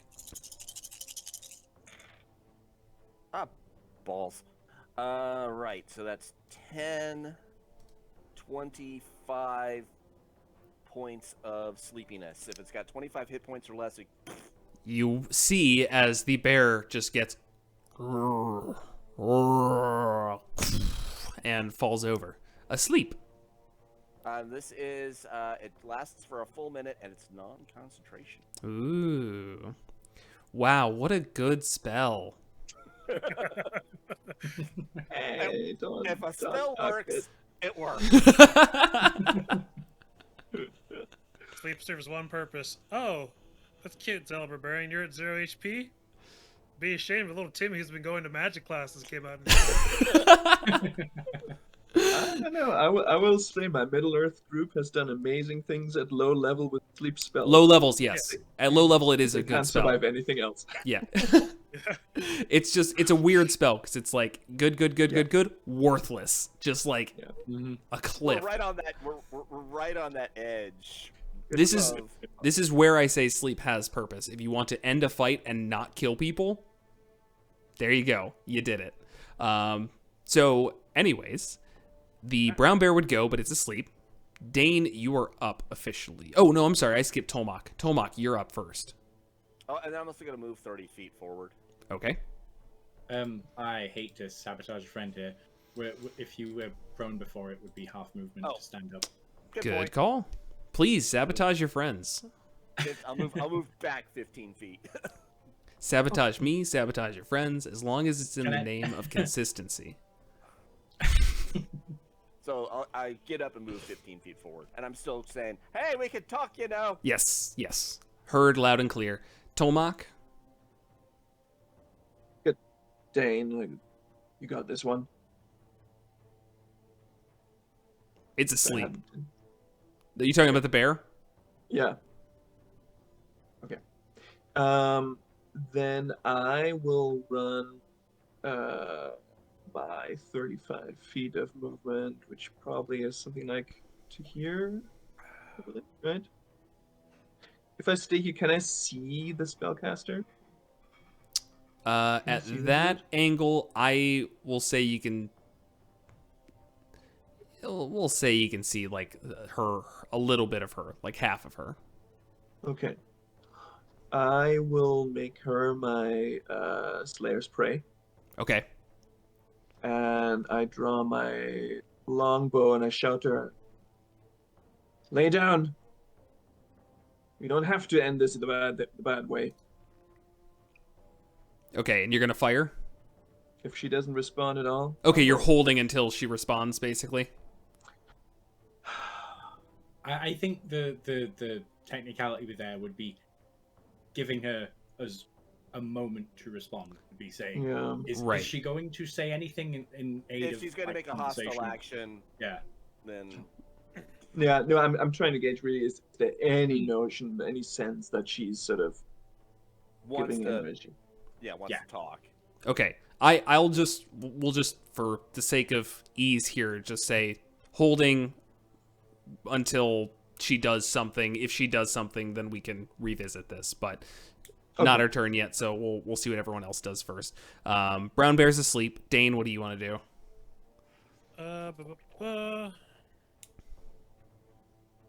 Excellent. I'm gonna use my action to dash to the end of the tunnel, Okay. and then I'll use my bonus action to activate my use. Actually, let me see. I don't think there's anything else I want to do, but Cortel, you still didn't use your channel divinity. No, Uh, not yet. yep.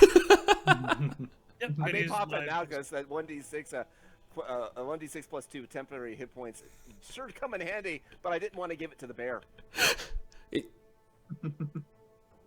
We'll talk about that in a second. Anyways, Dane, what are you doing? Yep, just gonna field use an effect. action to dash up, total of 50 feet, and then use my bonus action to activate my defensive field. Okay. I see like the flames kind of like reignite over his body a little bit. Okay. And that's it. All right. Then, this is just important to me.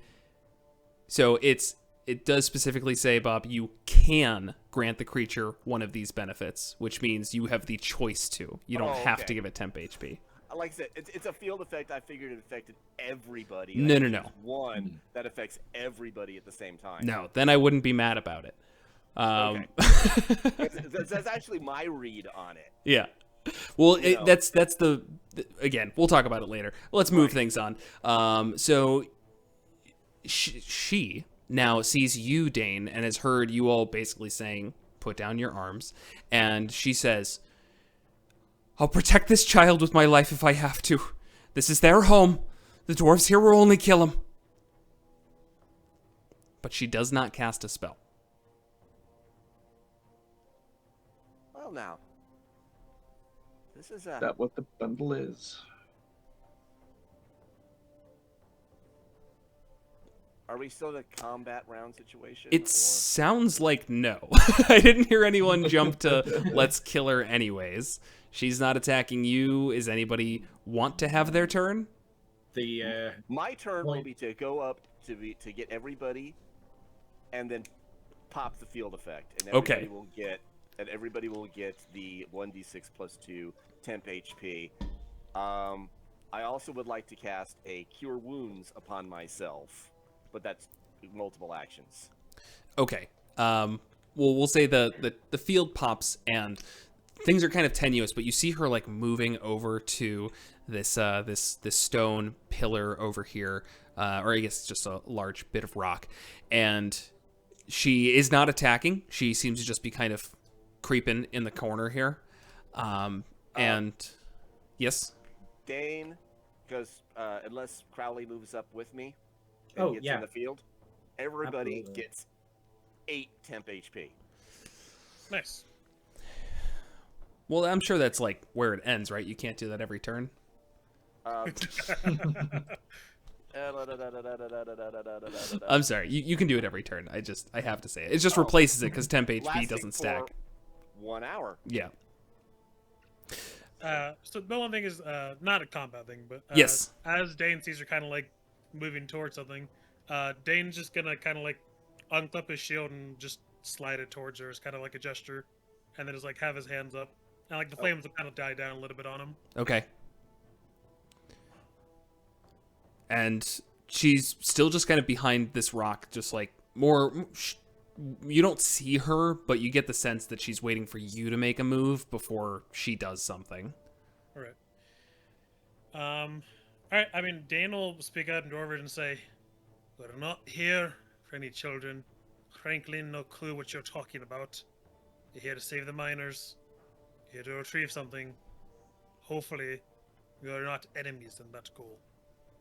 I have no one to destroy life for no reason." That goes for me as well, which I also say out in Dwarvish. Go ahead. And for the other friends that do not speak your native tongue. You translate real quick. Well, yeah. Yeah, that's fine. All right. You see her step out from behind the stone, and in her arms, you can now see clearly the bundle here is a. It looks rather large. It's small for what it is, but it almost looks like toddler-sized. Is a giant baby, and by that I mean a baby giant. Well, I said that's just a bundle of joy. Just one question, please. Your bearer's still over there.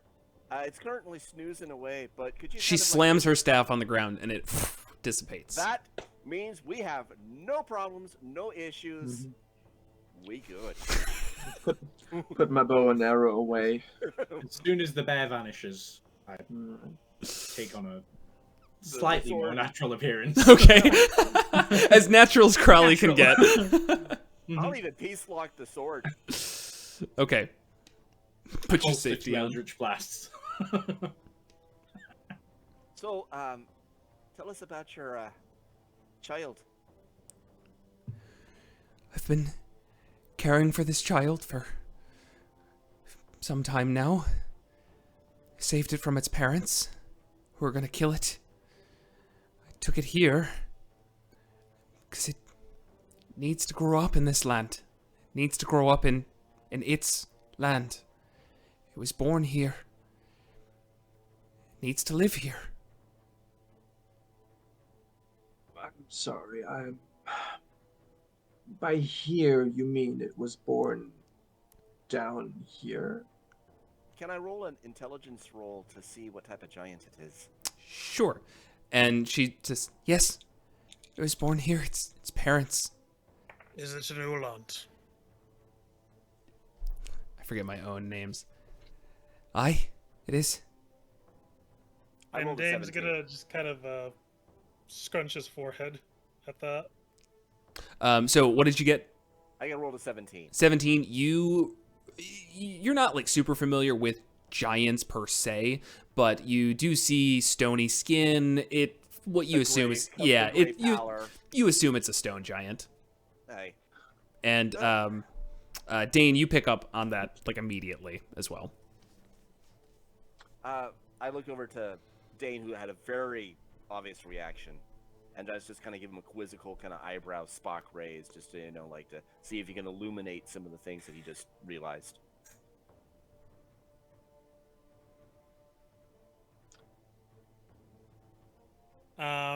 Dane is going to take like just a kind of a deep breath of that and say, "Do its parents know where it is?" No, not anymore. I think she said she saved it from its parents. Mm-hmm. They want to ascend. Of course, they would try to kill the child. Every now and then, giants are born more powerful than others. If you kill an Ulant, you become one. Well, that's a really interesting. I thought it's kind of fucked up. Not sure that Sophia would feel nice about. I think she's moved past baby sacrifices. just a little.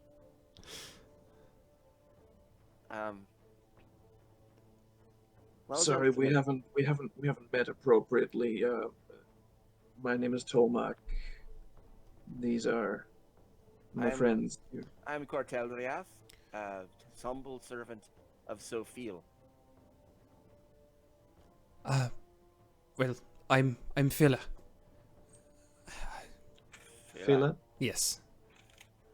If you need the spelling, Fylla. And in giant, I say, and who's the little one here? What's your name?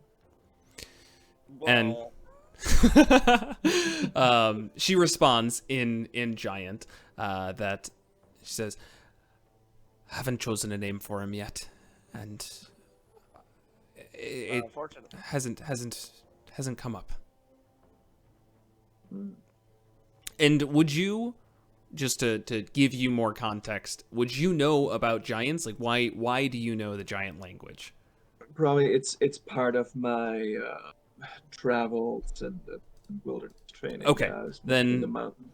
Totally fine. So to give you a little bit, to fill in a couple of holes, I'll let it come out as it does. But everything that you've heard so far corroborates with your knowledge of giants. For the most part, giants are assumed to be like hill giants, as everybody here would probably know them. But on occasion, special giants are born that are called Ulants. Oh, we lost Bob. No. There's Bob. Huzzah. Moving I hit to mute, and then I hit the wrong button. So yes, on occasion, they are born and called Ulants, which basically means ascended in giant language. So as mentioned, in the event that a giant slays one of these ascended, they rise up in the ranks and take the place of that ascended giant. Generally, they are initially created when, let's just say, natural disasters occur during their birth, as well as, other random times. But like if there is a earthquake, you might have a stone giant. If there is a thunderstorm, you might have a storm giant. Things like that. Mm-hmm. I'll say in giant back to her and be like, "Did you help create it?" No, I had no part in that. I only was watching over these lands. I'll admit I have not been a fan of the mining operation here for some time because of the other creatures who live here. but this was where I felt I needed to step in. So this little one was born down here in the mines in general? In this area, yes. Deeper than the dwarves have gotten. Corto's gonna look around and look at the caverns, the cavern types, to see if it jibes with the area that we were just in, or if it's just some kind of absolutely like new style architecture or natural caverns that. Yeah, good question. That have formed. Yeah, so this area has been seldom touched. It very much looks like a natural formation compared to some of the more structured ones that you've seen before. There's no scaffolding here set up. It's just a natural cave formation that so seems definitely more natural cave than Moria. Yes. Okay. Got it. Just like, just wanted to make sure he was seeing things that I thought he was seeing. Yep. So if the mining operations haven't quite gotten here yet, or are about to. They're about to, yeah. They're about to. Phila. Oh, go Crowley. I think you were going to say something that you had an insight. Is anyone translating? Because so far, two languages I don't speak. Well, I don't speak giant, so I'm just kind of just looking and using my insight to kind of like, Crowley, incredible poker face, nodding along. Right. Interesting. Interesting. Spider-Verse and Miles is like listening to Peter. He's like, Well, I had assumed I'm talking mostly in common. It was just the one little phrase in giant. I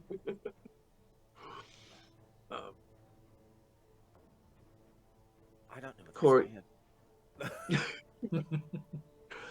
Phila, help me understand this better, because it's not making sense to me. If the little one was born down here somewhere, you're worried about, on the one hand, the mining up getting too close and threatening home, but on the other hand, that home doesn't seem to be safe. Why not just take them away somewhere where they're safe? And are the parents, are the giants somewhere down there? What is the issue?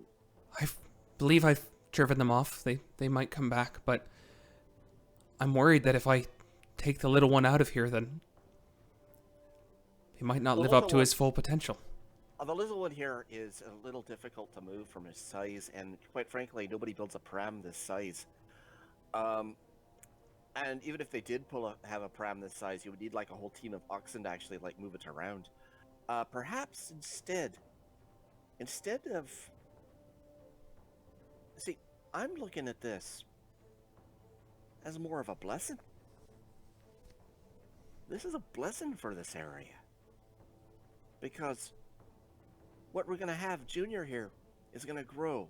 And if we give him a community to cherish and protect and to grow with, he could have a safe home because they're going to be helpful and protect him. He could also protect them as well. Perhaps instead, we need to go to the dwarves next door. Talk to them. Convince them that there is a magical being right here. A magical being that deserves a life, deserves to grow, deserves to exist. And quite frankly, I think Sophia would bless this arrangement. Roll a persuasion check at advantage for me. Like, Jared is convinced, so... Oh, thank God! I rolled a 1. Oh! But thank God, I rolled a 19. Hey! So it's at... That is a 23 total.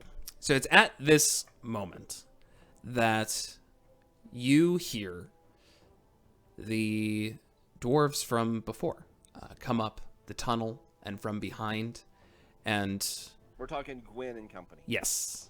And Gwyn just calls out and goes, "That was beautiful." And you look back and you just see there's like a tear in her eye. I had no idea what we were doing down here. That it was causing problems for. We didn't know. And you see Phila just immediately as like they come out, she kind of like pulls back the child, and Yeah, they don't have like a fist to stop. When Uh-huh. They do. and Gwyn kind of puts up her hands, and Phila looks out and just hesitantly says, "How do I know they can be trusted?" You don't, and that's the magic part. You have to trust them, and they have to trust you, and you have to find the middle ground. And, Trust is something that's going to have to be built over a long period of time. the long know- and short of it is, this child is in danger. Its parents will likely come back at some point. And the Hold more on to her allies, It will Sorry, not be Dave. able to defend itself. and the more allies that you have to protect the child, the more you can protect the child. And Gwyn kind of, again, being cautious, recognizing the tenseness of the situation. I think we've got a pretty good shot of convincing Dursel on this as well. Potentially the council, too. Maybe we all just go up topside and talk this out. No magic, no fighting. And let's just all agree we've got some shared goals here. And we could even use one of the mine carts for Junior as a pram. I can carry him. I'm glad you can, because I sure can. I turned to Gwen. I was going to ask you that. Well, what you think the higher ups would say? What makes you so sure that Dursel, for example, would be convinced? I think that if you present your argument as you have now, and she recognizes that the alternative is violence, Dursel's she's a smart woman. She's not looking just to hurt. I think with words like that from Cortel, I think we'll be all right. I also had an earlier conversation with Dursel that kind of helped her smooth over her thinking. And also, just from a purely logical side, I'm sure she'll be happy to know if we have a stone giant on our side. That means that mining operations will get a whole heck of a lot easier. I think coming in from that angle, if she's not convinced from the emotional side, we'll pull her in. How do you feel about that, Philip? Because as I understand you're also concerned with preserving some of these underground realms.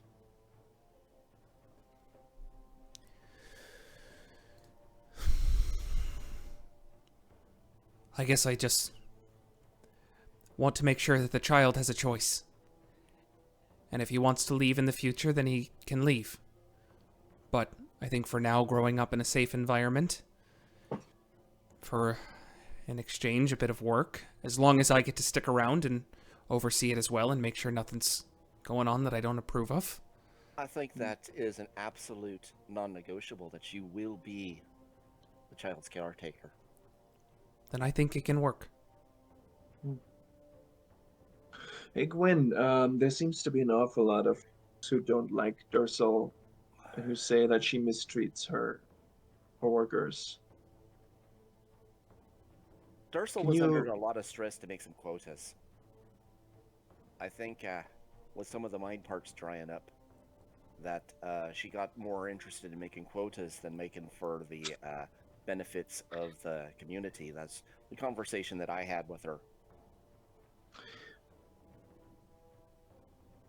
What's your view on that, Gwen? One issue at a time. My concern is more that there might be some folks who work here who wouldn't listen to Dursel. And we still have that other group up north that tried to wanted us to blow up this mine. They wanted to what? Phila. And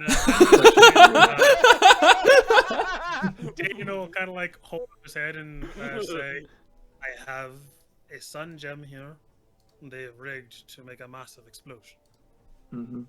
I am not particularly great at disenchanting yet. Perhaps we can work together to destroy this, or at least take away its explosive potential. Or we could just, send it back to where it came from. Keep it. My question is, Phila, do you... Or just keep it. Yeah, it's an option. I'm not beholden to those people. Phila, now, this other group, supposedly they wanted us to blow things up so that the mining operation would come to a standstill. Of course, you took care of that. And supposedly to then try and take all of this over for their own profits. But, occurs to me, do you think anybody else could know of this child? Could there be an ulterior motive here? I don't think that any... I haven't run into any other dwarves who would know of the child specifically. I don't think whatever you've been tasked with, though it 20 minutes ago probably would have sounded pretty nice, I don't think that it will be necessary. All right. Well, you've been down here. Have you encountered any other saboteurs? Have you seen people behaving suspiciously, tampering with things, setting traps? Just myself. That was a nice trick you did with the heating and the cooling and the metal. Thought so.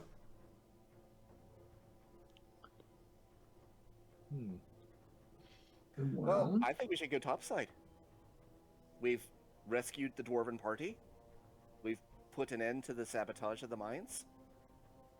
And they have a baby. Happy family.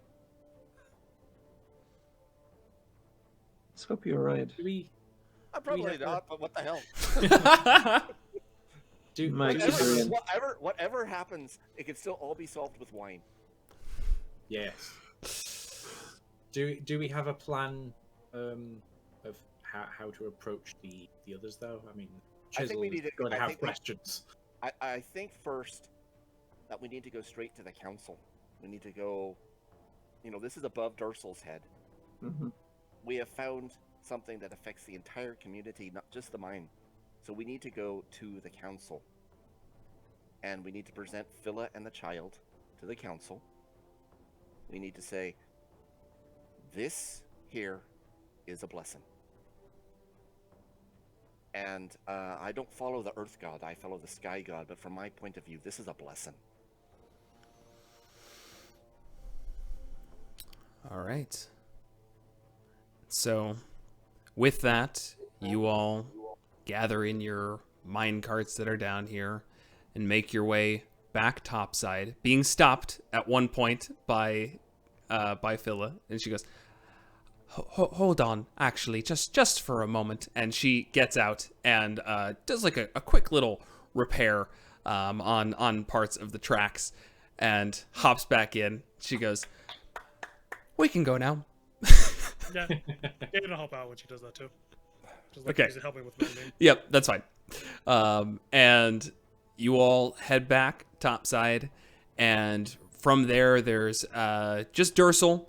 And I am going to speed things along here because it's a one-shot, guys. We're not gonna get to we could spend all night having me make up a council and having you convince them, but we're negotiating this treaty. No, we are wrapping things up with a nice bow. As you get to the surface, you kind of brush past Dursel and head directly to the council, demanding to be spoken to. As you explain the entirety of the situation, the only thing I'll ask is, do you tell them about the group who wanted to blow up the mines? We do tell them about the people from the north being a problem. Okay. We don't give them any details about Okay. our involvement. Okay. We just give them that this is that we found this information while we were investigating. That there was the what was their name? They are the Bhutans Right. from the north that had a vested interest in sabotaging the mines. That they had plans in place, but we had foiled them. Okay. And then we discovered this blessing. Okay. Do you want to add anything onto that, Tomak? I see. I'm torn between telling them about Chisel Uh-huh. or later on going to shake Chisel down. I don't know, he's All got right. a lot more money. I'm just saying Dane was gonna pull us aside and say afterwards, like, we're shaking him down. All right, well then it's all right. So you guys keep it to yourselves for now. I'll give you Yep. time. I'll give you time. Yep. But you do speak with the council. They view the potential of a stone giant as a major blessing, and definitely view it as a chance to further the mine and allow it to work in harmony instead of in opposition of this force. And as you all return back to your hotel, we'll say that do you go straight to Chisel, or do you guys want to talk first? All I know is the following morning, I'm getting my alchemy jug back, and I'm taking some of that whiskey that we had from the other Yes. Okay. day. And we're going to. All right. So Working after a out nice everything. rest, then in the morning, you guys pour the. Well, actually, no. This is actually important. Do you want to go like right away, or do you want to rest first? No, I want to go right at he's gonna bounce. Okay. He's gonna He's bounce. gonna right? bounce. Okay. So we're gonna Yeah. go to knock him on the head. We show up I'm for gonna use tall him at his against bloody door. myself.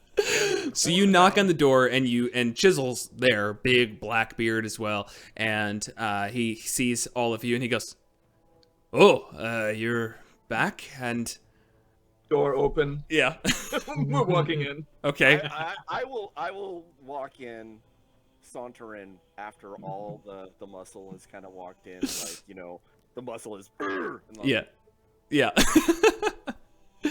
Not saying a word, just looking around, letting the muscle do their thing. I don't presume that the job is finished, is it? I didn't hear any commotion. The job is very definitely finished, Chisel. Chisel, your job is so done. Here's a quick rundown. Let me get you up to speed here. We solved issue in the mines in it. Maybe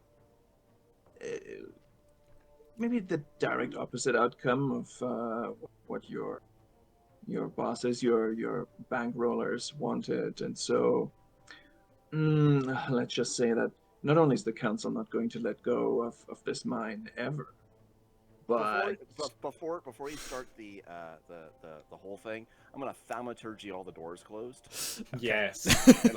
as loudly as possible. And he startles, and like already, like he's backing away actively from you, and yeah, not much space to go, but he's trying to put space between you and him. You see, he's like moving like a chair between you and him. Oh, if he goes for the chair, can I use a shove and like push him into it? Sure, go Sit down, ahead. Chisel. You're gonna push him into the chair.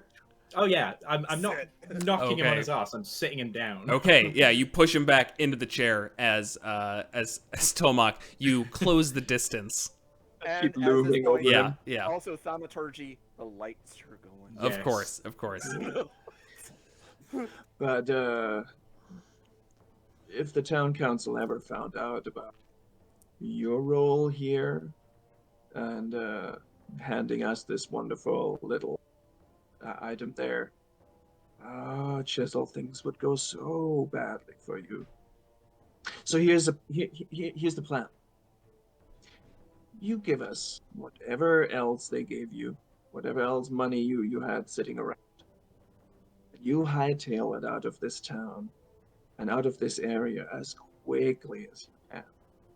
Because let me tell you, I know people around, and I know how to find you. So, we better not find you here within the next, I don't know, 3 hours. It's time to leave, Chisel. It's time to find another name. Maybe Hammer? Maybe All. All is a very All is a good one. I love it. Roll an intimidation check for me with advantage. That fucking shoulder dance. And I'm doubly proficient in that because of my background. Nice. Oh, With advantage? Oh, this is good. Yeah, this is a 20. Okay.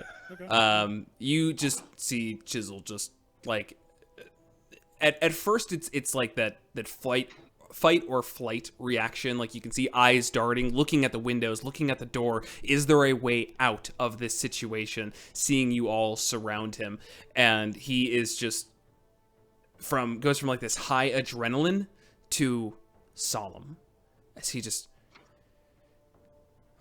yeah, new name might be in order. I think so too.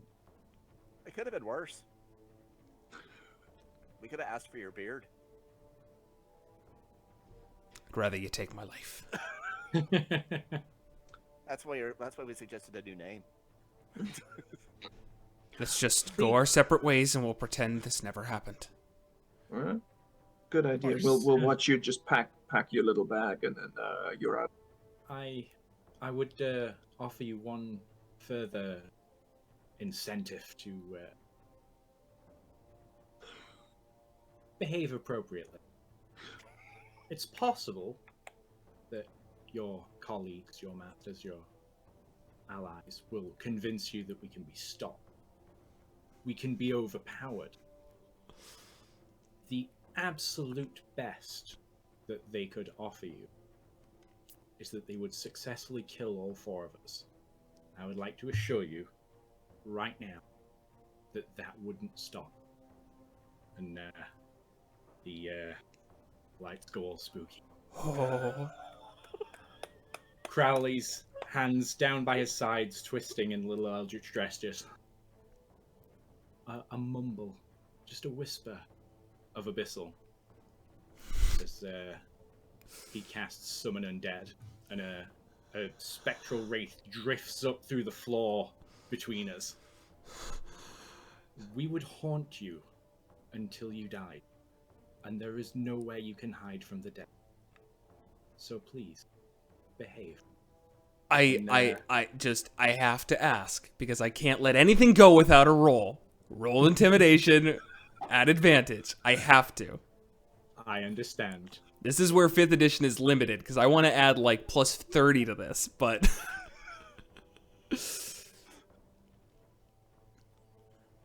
Oh, would you believe my higher roll was only a 15? Okay, so like what, comes up to 22 or something? No, that was the roll. No, that was the number. Oh, 15? Yeah, but I think the DC could be like a 5. It wasn't that high. He was already in a pretty bad spot. So he's just immediately just I'll just be packing my things now. And he just gets up and just immediately goes and like throws things open, just grabs a bag, just begins throwing everything in, and just throws it over the shoulder. You said, my friend here, Tolmac, said that you were going to leave everything that your employers left for us. They'll kill me. Well, it's either that, or we cut your beard off. I think it's time for a new name. And just goes and reaches in, drops the box, and just bolts out of there. Whoa. Before he moves, does he remove the key? Yeah, It it's was there. previously hidden in his mouth. Yeah, sure. He just spits it out behind him. I'll open the door for him. Yeah.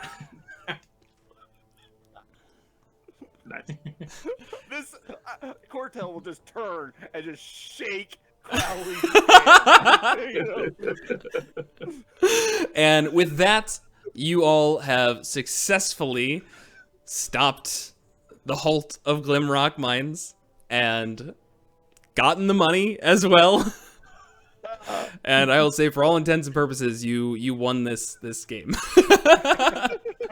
That was so much fun. But with that said, just to give you guys, is there anything that you would want to do afterwards? Like, with, I don't know, just anything that you're like, I guess my character would then do something. Any epilogue you'd like to touch on? The only epilogue that would be that the following day, Cortel, since we're traveling again, Cortel would re-summon the alchemy jug. Okay, of course, with the fine spirits in it, correct? With the fine spirits in it. And that only gives me a gallon of fine spirits. Every day. Until I decided for something else. Sure. Or I pour all the contents out of it first, and a gallon of whiskey. Yeah. Will last you a while. Yeah. And of course he'll raise one. He'll pour one out for the four of us. He'll raise it, gentlemen. Here's to shedding blood together, and shedding blood of the enemy, and saving some assholes. Cheers. Probably also want to actually complete the task we came here for. Yeah, originally. there's also that. I was gonna get to that. Yeah.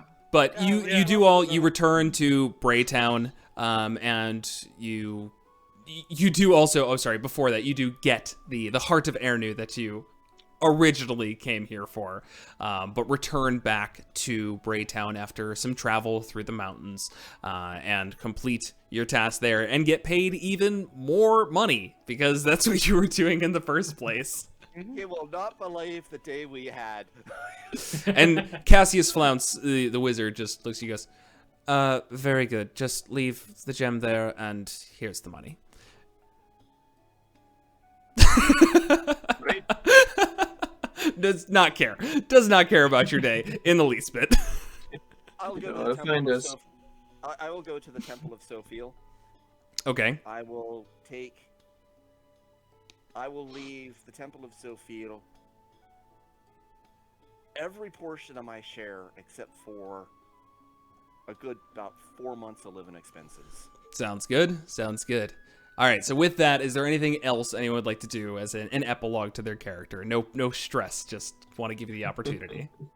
A small one for Dane. Dane will return to the mining village, and he'll help Phila raise the giant child. Oh, okay. Make sure that they know about their culture of giants, and they're being raised around dwarves, who I presume many other than Phila are probably lacking in the history of actual giants. Yeah. Okay, So, great. I think that I'm not going to speak, for anybody else, but definitely if one of the three of you are up for any other adventures, Cortel would be right there with you. Oh, 100%. I will be the last one adventuring. Any of you are playing, I'm going. I don't need to sleep. We can just keep going, guys. It's fine. All right, and with that, we will put a close on things. Thank you guys for playing. And yeah, It was perfect. yeah, Absolutely spectacular. that went well. That went well. That would great.